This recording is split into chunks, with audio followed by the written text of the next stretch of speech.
गुरसाखी जागी। जो गोबिंद नाल लिव लग जाती है, जन्म मरण का भरम चला जाता। जन्म मरण का भरम गया, गोबिंद लिव लग। जब गोबिंद नाल जुड़ जाता है, लिव लगनी जुड़ना ही है। जब जुड़ जाता ध्यान गोबिंद नाल, गोबिंद नाल एक हो जाते, क्योंकि ध्यान ही मन है ना। जिथे का ध्यान उत्थे जुड़िया है, जिथे साडा ध्यान होंदा उत्थे असीं जुड़े हुए होंदे। क्लास में ध्यान है, बच्चा क्लास च जुड़िया होया। ध्यान किते बाहर चला गया, उत्थे जुड़ गया जाके, क्लास चों कट ऑफ हो गया। इस करके जब गोबिंद नाल सुरत जुड़ गई तो जन्म मरण का भरम चला गया। क्यों चला गया भरम? जिथे गोबिंद बैठा है उत्थे जन्म मरण हुंदा ही नहीं होए नहीं। गोबिंद ना जमदा ना मरदा,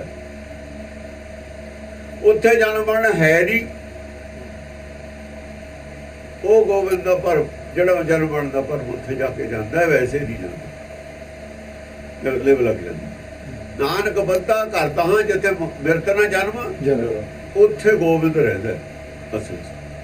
इस पंक्ति की व्याख्या ही है। जिथे लिव लग गई उत्थे घर बन लिया। लिव लग गई का मतलब है घर बन लिया, उत्थे रहन लग गया। वो डेरा वो है, डड्डा डेरा है नहीं।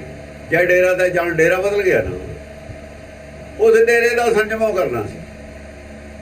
उस डेरे का जिन्हें संयम कर लिया, ज्ञान कर लिया इकट्ठा, ज्ञान दे नाल संसार छुट गया। पता है संसार जिहड़ा हैगा नासवंत है, कालवश है। संसार सारे कालवश है। काल का ही पैदा किया है, अकाल का पैदा किया है। समझो,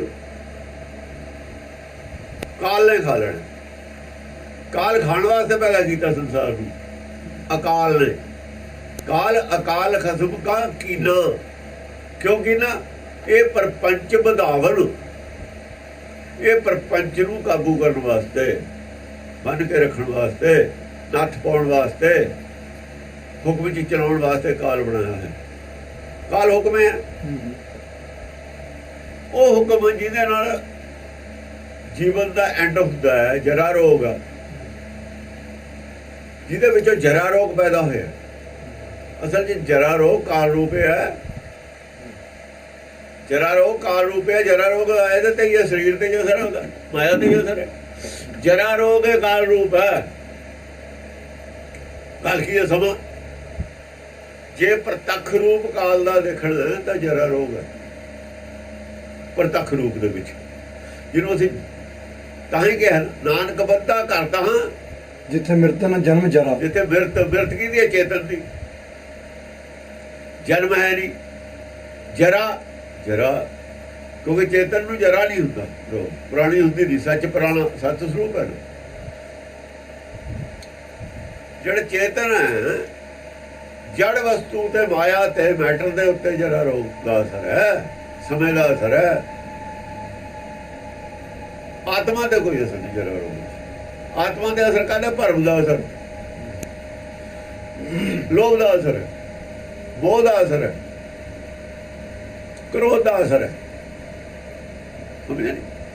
ये विकारां का असर है आत्मा ते। वो भी तां है जे मन लवे, जे मन लवे तां है, जे ना मने तां कबूल कर लवे। चक के हार इन्हां दा औगणा अपने गल च आपे पा लवे ना। औगणा का हार अपने गल च आपे जे आत्मा पा लवे तां ये हारों गल पिया रहिंदा। जे हार ला के परे मारे फिर गुणा का हार गल च पै जांदा। जिद्दण औगणा के हार का इहनूं पता लग जांदा भी औगणा का हार जिहड़ा जन्म मरण का कारण है, तो औगणा का हार ला के गुणा का हार गल च पा लेना।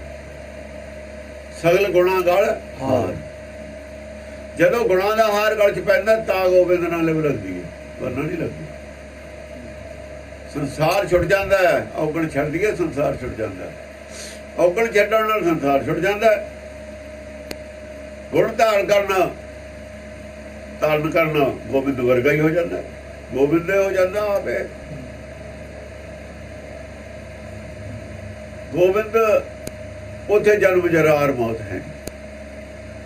ਇਹ ਹੈ ਕਿ ਜਨਮ ਮਰਨ ਦਾ ਭਰਮ ਗਿਆ ਗੁਰ ਸਾਖੀ ਜਾਗੀ। ਜਾਗੀ। ਜਦ ਗੁਰੂ ਦੀ ਸਿੱਖਿਆ ਨਾਲ ਸੁਰਤ ਜਾਗੀ, ਇਹਦੀ ਜਾਗਿਆ ਨਾ ਸੁੱਤੀ ਪਈ ਬੁੱਧੀ ਜਾਗੀ। ਉਹ ਜਿਹੜੀ ਗਊ ਮਰੀ ਹੋਈ ਸੀ ਨਾ, ਅਸਲ 'ਚ ਮਰੀ ਨਹੀਂ, ਸੁੱਤੀ ਪਈ ਸੀ। ਉਹ ਸੁੱਤਾ ਪਿਆ ਮਰਿਆ ਹੋਇਆ ਹੁੰਦਾ। ਜਿਹੜਾ ਕਹਿੰਦਾ ਨਾਮਦੇਵ ਮੈਂ ਗਊ ਜਿਉਂਦੀ ਕਰ ਦਿੰਦਾ, ਉਹ ਅਸਲ 'ਚ ਜਗਾ ਦੇਣ ਦਾ ਹੀ ਨਾਮ ਜਿਉਂਦੀ ਕਰ ਦੇਣਾ। ਗੁਰਮਤਿ ਦੀ ਸਿੱਖਿਆ ਜਗਾ ਦਿੰਦੀ ਹੈ ਇਹਨੂੰ। ਜਾਗ ਲੈ ਉਰੇ ਬਣਾ ਜਾਗ। ਸੁੱਤਾ ਪਿਆ ਮਰਿਆ ਹੋਇਆ, ਜਾਗਦਾ ਤਾਂ ਜਿਉਂਦਾ। ਜਾਗਣ ਦਾ ਨਾ ਜਿਉਣ। ਸੌਣ ਜਿੰਨਾ ਚਿਰ ਸੁੱਤਾ ਉਹਨਾਂ ਚਿਰ ਮਰਿਆ ਹੋਇਆ ਹੀ ਹੈ। ਸੰਸਾਰ ਨੂੰ ਕਟਅਫ ਹੈ, ਮਰ ਕੇ ਵੀ ਸੰਸਾਰ ਨੂੰ ਕਟਅਫ ਹੈ। ਹੁਣ ਅੱਖਾਂ ਹੈਗੀਆਂ, ਦੇਖ ਨਹੀਂ ਰਿਹਾ। ਕੰਨ ਹੈਗੇ ਨੇ, ਸੁਣ ਨਹੀਂ ਰਿਹਾ। ਜੀਭ ਹੈਗੀ ਆ, ਗੱਲਬਾਤ ਨਹੀਂ ਕਰ ਰਿਹਾ ਕੁਝ।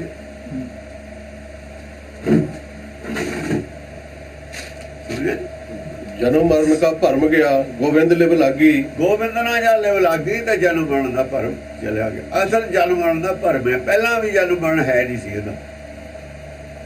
ਕੀ ਸੀ? ਆ ਸਰੀਰ ਇੱਕ ਪੁਰਾਣਾ ਹੋ ਜਾਂਦਾ ਤਾਂ ਇਹਦੇ ਤੇ ਸਮੇਂ ਦਾ ਅਸਰ ਹੈ, ਕਾਲ ਦਾ ਅਸਰ ਹੈ। ਇਹ ਬੇਕਾਰ ਹੋ ਜਾਂਦਾ ਤਾਂ ਦੂਆ ਸਰੀਰ ਧਾਰਨ ਕਰਨਾ ਪੈ ਜਾਂਦਾ ਸੀ। ਫਿਰ ਜਨਮ ਮਰਨ ਇਹਦਾ ਤਾਂ ਹੈ ਨਹੀਂ ਸੀ। ਇਹਦਾ ਆਉਣਾ ਜਾਣਾ ਹੀ ਸੀ। ਇੱਕ ਸਰੀਰ ਛੱਡਤਾ, ਪੁਰਾਣਾ ਹੋ ਗਿਆ, ਦੂਆ ਲੈ ਲਿਆ। ਇੱਕ ਸਰੀਰ ਪੁਰਾਣਾ ਹੋ ਗਿਆ, ਦੂਆ ਲੈ ਲਿਆ।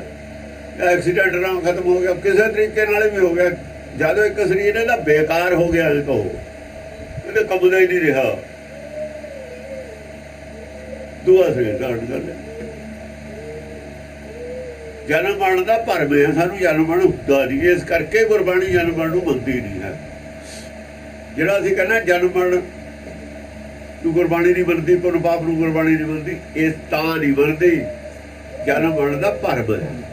ਭਰਮ ਗਿਆਨੀਆਂ ਦਾ ਬਣਾਇਆ ਹੋਇਆ ਜਨਮ ਮਰਨ ਹੈ। ਭਰਮ ਗਿਆਨੀ ਕੌਣ ਹੈ? ਪੰਡਤ ਭਰਮ ਗਿਆਨੀ ਹੈ।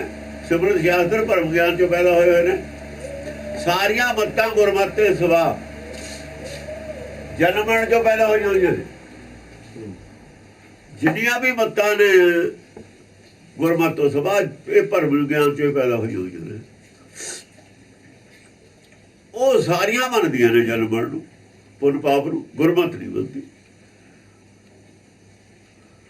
ਉਹਨਾਂ ਨੂੰ ਇਹ ਹੈ ਦੀਦਾ ਕਰਦਾ ਆਦਮੀ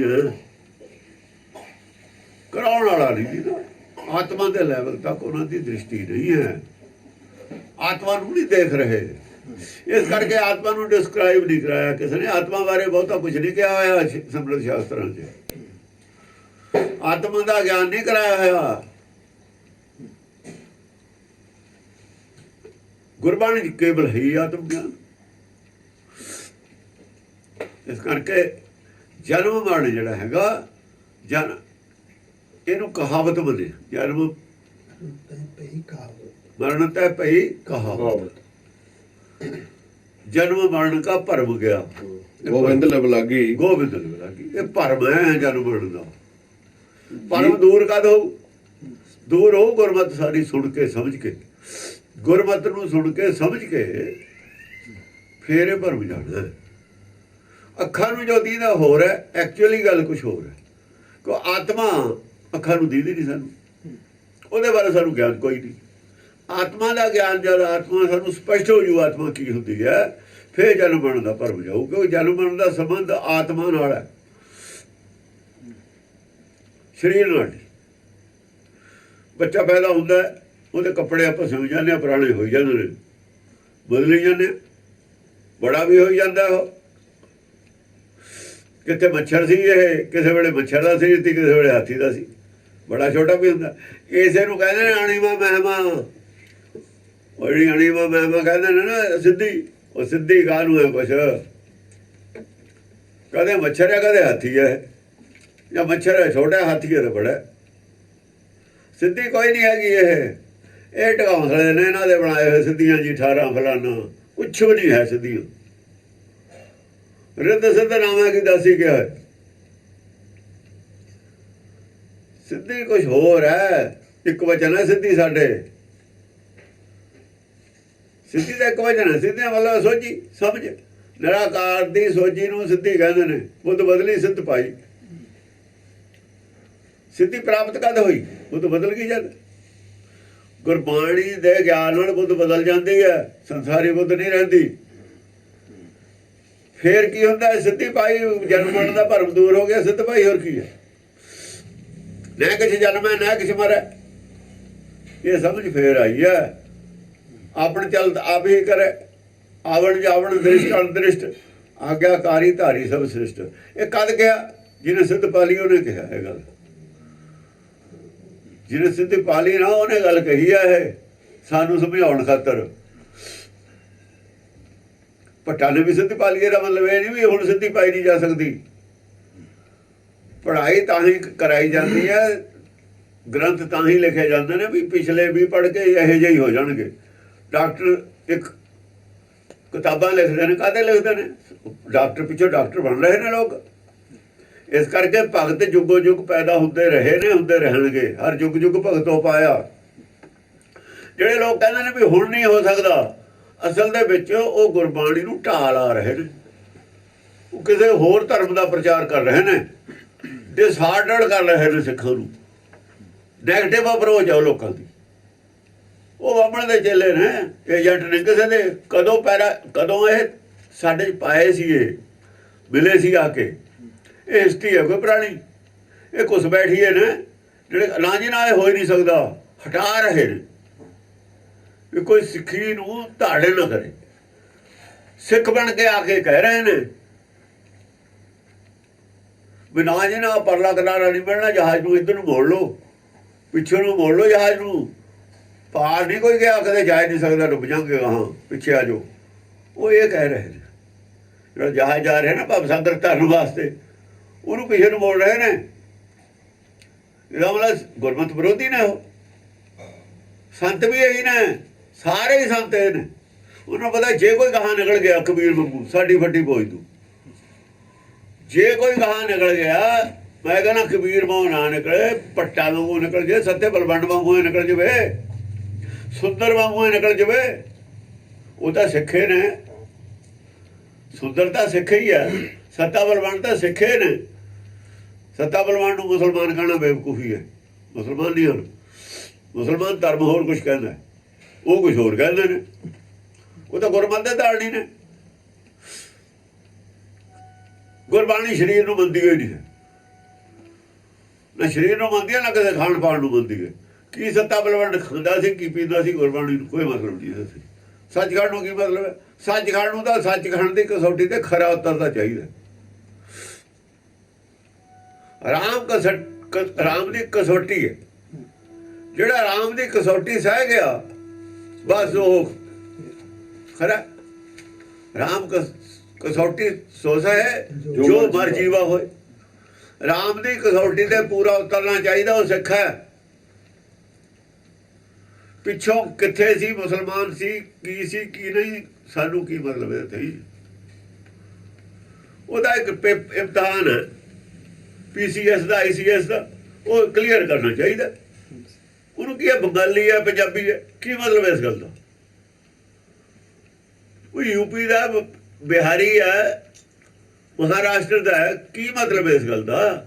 ਉਹ ਪੇਪਰ ਕਲੀਅਰ ਕਰ ਲਵੇ। ਔਰ ਜਿਹੜਾ ਟੌਪ ਤੇ ਜਾਊਗਾ, ਪੇਪਰਾਂ 'ਚ ਟੌਪ ਚਲਿਆ ਜਾਵੇ, ਬਸ ਠੀਕ ਹੈ। ਉਹ ਕਲੀਅਰ ਕਰਨ ਵਾਲਿਆਂ ਨੂੰ ਥੋੜ੍ਹੀ ਮਿਲਦੀ ਹੈ। ਉਹ ਗਾਹਾਂ ਦੇ ਜਨਮ ਲੈਣੇ ਪੈਂਦੇ। ਟੌਪ ਵਾਲੇ ਨੂੰ ਜਾਂਦਾ 60% ਜਿਹੜਾ ਲੈ ਜੇ ਨਾ, ਉਹ ਪਾਸ ਹੈ। ਇੱਥੇ ਪਰਲੋਕ 'ਚ ਉਹੀ ਜਾਊਗਾ। ਹਾਂਜੀ। ਜੀਵਤ ਸੁਣ ਸਮਾਨਿਆ ਗੁਰ ਸਾਖੀ ਜਾਗੀ। ਜੀਵਤ ਸੁਣ ਸਮਾਨਿਆ ਉਹ ਆਦਮੀ ਜਿਹਦੀ ਜਨਮ ਮਰਨ ਦਾ ਭਰਮ ਚਲਿਆ ਗਿਆ, ਜਿਉਂਦਾ ਹੀ ਸੁਣ ਸਮਾ ਜਾਂਦਾ ਹੈ। ਜਿਉਂਦਾ ਹੀ ਮਰ ਜਾਂਦਾ। ਉਹ ਸੁਣ ਦਾ ਮਤਲਬ ਹੈ ਮਨ ਉਹਦਾ ਜਿਉਂਦਾ ਹੀ ਮਾਇਆ ਦਾ ਜਿਹੜਾ ਹੈ ਨਾ ਇੱਛਾ, ਮਾਇਆ ਦੀ ਇੱਛਾ ਹੈ, ਮਾਇਆ ਦੀ ਭੁੱਖ ਹੈ, ਜਿਉਂਦੇ ਉਹਦੀ ਵੀ ਮਰ ਜਾਂਦੀ ਹੈ। ਮਾਇਆ ਦੀ ਭੁੱਖ ਮਰਨਾ ਰੋਏ ਮਰਨਾ, ਮਾਇਆ ਦੀ ਭੁੱਖ ਉਹਦੀ ਮਰ ਜਾਂਦੀ ਹੈ। ਉਹਨੂੰ ਪਤਾ ਹੈ ਮਾਇਆ ਦੀ ਭੁੱਖ ਜਿਹੜੀ ਹੈਗੀ ਹੈ, ਮਨ ਵਾਸਤੇ ਭੁੱਖ ਪੈਦਾ ਕਰਨੀ ਮਾਇਆ ਦੀ, ਇਹ ਗਲਤ ਹੈ। ਸਰੀਰ ਦੀ ਲੋੜ ਹੈ, ਮਾਇਆ ਦੀ ਲੋੜ ਹੈ, ਭੁੱਖ ਨਹੀਂ ਹੋਣੀ ਚਾਹੀਦੀ। ਜੇ ਭੁੱਖ ਹੋ ਗਈ ਤਾਂ ਭੁੱਖ ਦਾ ਇਲਾਜ ਕੋਈ ਨਹੀਂ ਹੈ। ਲੋੜ ਦਾ ਇਲਾਜ ਹੈ, ਭੁੱਖ ਦਾ ਇਲਾਜ ਨਹੀਂ ਕੋਈ ਹੈ। ਭੁੱਖ ਤਾਂ ਜਿੰਨੀ ਮਰਜ਼ੀ ਇਕੱਠੀ ਕਰੀ ਜਾਓ, ਵਧੀ ਜਾਊਗੀ। ਮਾਇਆ ਦੀ ਲੋੜ ਤਾਂ ਹੈ, ਗੁਰਬਾਣੀ ਮਾਇਆ ਦੀ ਲੋੜ ਨੂੰ ਇਨਕਾਰਦੀ ਨਹੀਂ, ਭੁੱਖ ਨੂੰ ਇਨਕਾਰਦੀ। ਕਿ ਭੁੱਖਿਆ ਭੁੱਖ ਤਾਂ ਉਤਰਦੀ ਨਹੀਂ, ਭੁੱਖਿਆ ਭੁੱਖ ਨਾ ਉਤਰੇ। ਸਾਰੇ ਪਦਾਰਥ ਵੀ ਜੇ ਹਾਸਲ ਕਰ ਲੈ ਤਾਂ ਵੀ ਭੁੱਖ ਨਹੀਂ ਉਤਰਦੀ, ਤੇ ਸੰਭਵ ਨਹੀਂ ਸਾਰੇ ਪਦਾਰਥ ਕੋਈ ਹਾਸਲ ਕਰ ਲੈ, ਇਹ ਸੰਭਵ ਹੈ ਨਹੀਂ। ਇਹਦਾ ਮਤਲਬ ਭੁੱਖ ਉਤਰੇ ਨਹੀਂ ਸਕਦੀ, ਭੁੱਖ ਦਾ ਕੋਈ ਇਲਾਜ ਹੀ ਨਹੀਂ। ਹੁਣ ਭੁੱਖ ਸਾਰਿਆਂ ਦੇ ਅੰਦਰ ਹੈ ਮਾਇਆ ਦੀ। ਬਸ ਆਹੀ ਜਿਹੜੀ ਗੱਲ ਹੈ, ਇੱਥੋਂ ਹੀ ਗੱਲ ਵਿਗੜਦੀ ਹੈ। ਅਸੀਂ ਲੋੜ ਨੂੰ ਭੁੱਖ ਬਣਾ ਲਿਆ, ਲੋੜ ਨੂੰ ਲੋੜ ਰਹਿਣ ਦੇਣਾ ਸੀ। ਲੋੜ ਸੀਮਤ ਹੁੰਦੀ ਹੈ, ਉਹ ਲੋੜ ਵੀ ਸਰੀਰ ਦੀ ਹੈ ਨਾ, ਸਰੀਰ ਦੀ ਲੋੜ ਹੈ। ਕਾਸ਼ੀ ਦੇ ਤੁਨ ਉਪਜੇ ਤੁਨ ਕਾਸ਼ੀ ਜਾਈ, ਕਾਸ਼ੀ ਫੁੱਟੀ ਪੰਡਤਾ ਤੁਨ ਕਹਾਂ ਸਮਾਈ। ਕਾਸ਼ੀ ਤੇ ਤੁਹਾਨੂੰ ਉਪਜਾ। ਹੁਣ ਇਹਨਾਂ ਨੇ ਕਾਸ਼ੀ ਸ਼ਹਿਰ ਦਾ ਨਾਮ ਰੱਖ ਲਿਆ। ਉਹ ਕਹਿੰਦੇ ਬਈ, ਤੁਸੀਂ ਕਹਿੰਦੇ ਵੀ ਕਾਸ਼ੀ ਤੋਂ ਜੋ ਧੁਨ ਪੈਦਾ ਹੁੰਦੀ ਹੈ, ਕਾਸ਼ੀ ਤੋਂ ਜੋ ਧਰਮ ਦਾ ਪ੍ਰਚਾਰ ਹੁੰਦਾ ਹੈ, ਧੁਨੇ ਹੈ। ਜੋ ਕਾਸ਼ੀ ਤੋਂ ਐਲਾਨ ਹੁੰਦਾ ਹੈ ਧਰਮ ਬਾਰੇ, ਫਰਮਾਨ ਜਾਰੀ ਹੁੰਦੇ ਨੇ, ਉਹ ਕਾਸ਼ੀ 'ਚ ਹੁੰਦੇ ਨੇ। ਧਰਮ ਕੀ ਹੈ ਅਸਲ ਦੇ ਵਿੱਚ? ਤੁਸੀਂ ਨਕਲੀ ਕਾਸ਼ੀ ਬਣਾ ਲਈ, ਚਾਹੇ ਨਾ ਬਣਾ ਲਈ, ਕਾਸ਼ੀ ਨੂੰ ਤਾਂ ਇਨਕਾਰ ਇਸ ਕਰਕੇ ਕਰਦਾ ਨਾ।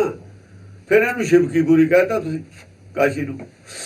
ਸ਼ਿਵਕੀਪੁਰੀ ਉਹ ਹੁੰਦੀ ਹੈ ਜਿੱਥੇ ਸਾਰ ਬੁੱਧ ਬਸਦੀ ਹੈ। ਕੋਈ ਰੱਦ ਇਸ ਗੱਲ ਨੂੰ ਕਹਿਣਾ, ਉਹ ਜਿਹੜੀ ਸਾਰ ਬੁੱਧ ਦੀ ਧੁਨ ਕਾਸ਼ੀ ਤੋਂ ਪਹਿਲਾਂ ਹੁੰਦੀ ਹੈ, ਮੈਂ ਵੀ ਮੰਨਦਾ। ਪਰ ਫਿਰ ਉਹਨੂੰ ਆਕਾਸ਼ਬਾਣੀ ਕਾਹਤੇ ਕਹਿੰਦੇ ਹੋ ਤੁਸੀਂ?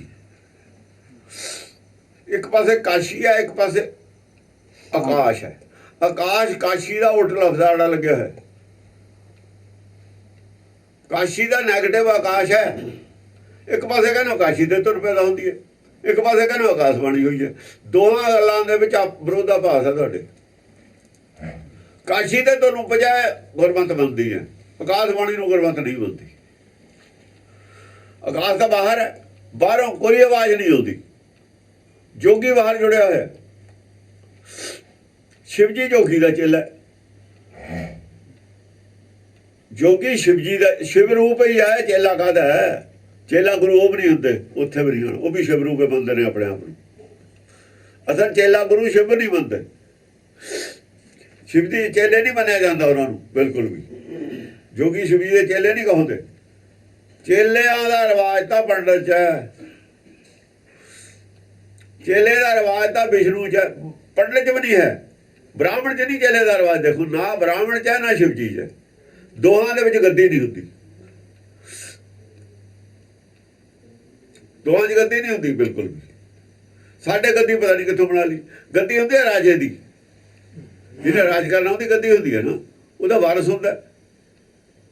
ਇੱਥੇ ਬ੍ਰਹਮਾ ਜਦ ਇੱਧਰੋਂ ਬ੍ਰਹਮ ਗਿਆਨ ਤੋਂ ਹਟ ਕੇ ਜੁੜ ਗਿਆ ਨਾ ਇਹਦੇ ਨਾਲ, ਵਿਸ਼ਨੂੰ ਨਾਲ, ਜਦੋਂ ਇਹਦੇ 4 ਚੇਲੇ ਹੋਏ, ਚਾਰਾਂ ਨੇ 4 ਧਰਮ ਬਣਾਏ ਨੇ, ਚਾਰੇ ਪਰਮ ਗਿਆਨ ਦੇ ਵੱਖਰੇ ਵੱਖਰੇ। ਜਦੋਂ ਪੰਡਤ ਬ੍ਰਹਮ ਗਿਆਨ ਤੋਂ ਹਟ ਕੇ ਭਰਮ ਗਿਆਨ ਵੱਲ ਪੈ ਗਿਆ, ਫੇਰ ਗੱਦੀ ਸ਼ੁਰੂ ਹੋਈ ਹੈ। ਉਹ ਸ੍ਰੀ ਚੰਦ ਨੇ ਗੱਦੀ ਸ਼ੁਰੂ ਕੀਤੀ ਹੈ ਸਾਡੇ, ਸ੍ਰੀ ਚੰਦ ਦੇ ਪ੍ਰਚਾਰ ਨਾਲ। ਜੇ ਗੱਦੀ ਹੁੰਦੀ ਤਾਂ ਲੈਣਾ ਨਾਨਕ ਨਹੀਂ ਕਹਿ ਸਕਦਾ ਆਪਣੇ ਆਪ ਨੂੰ।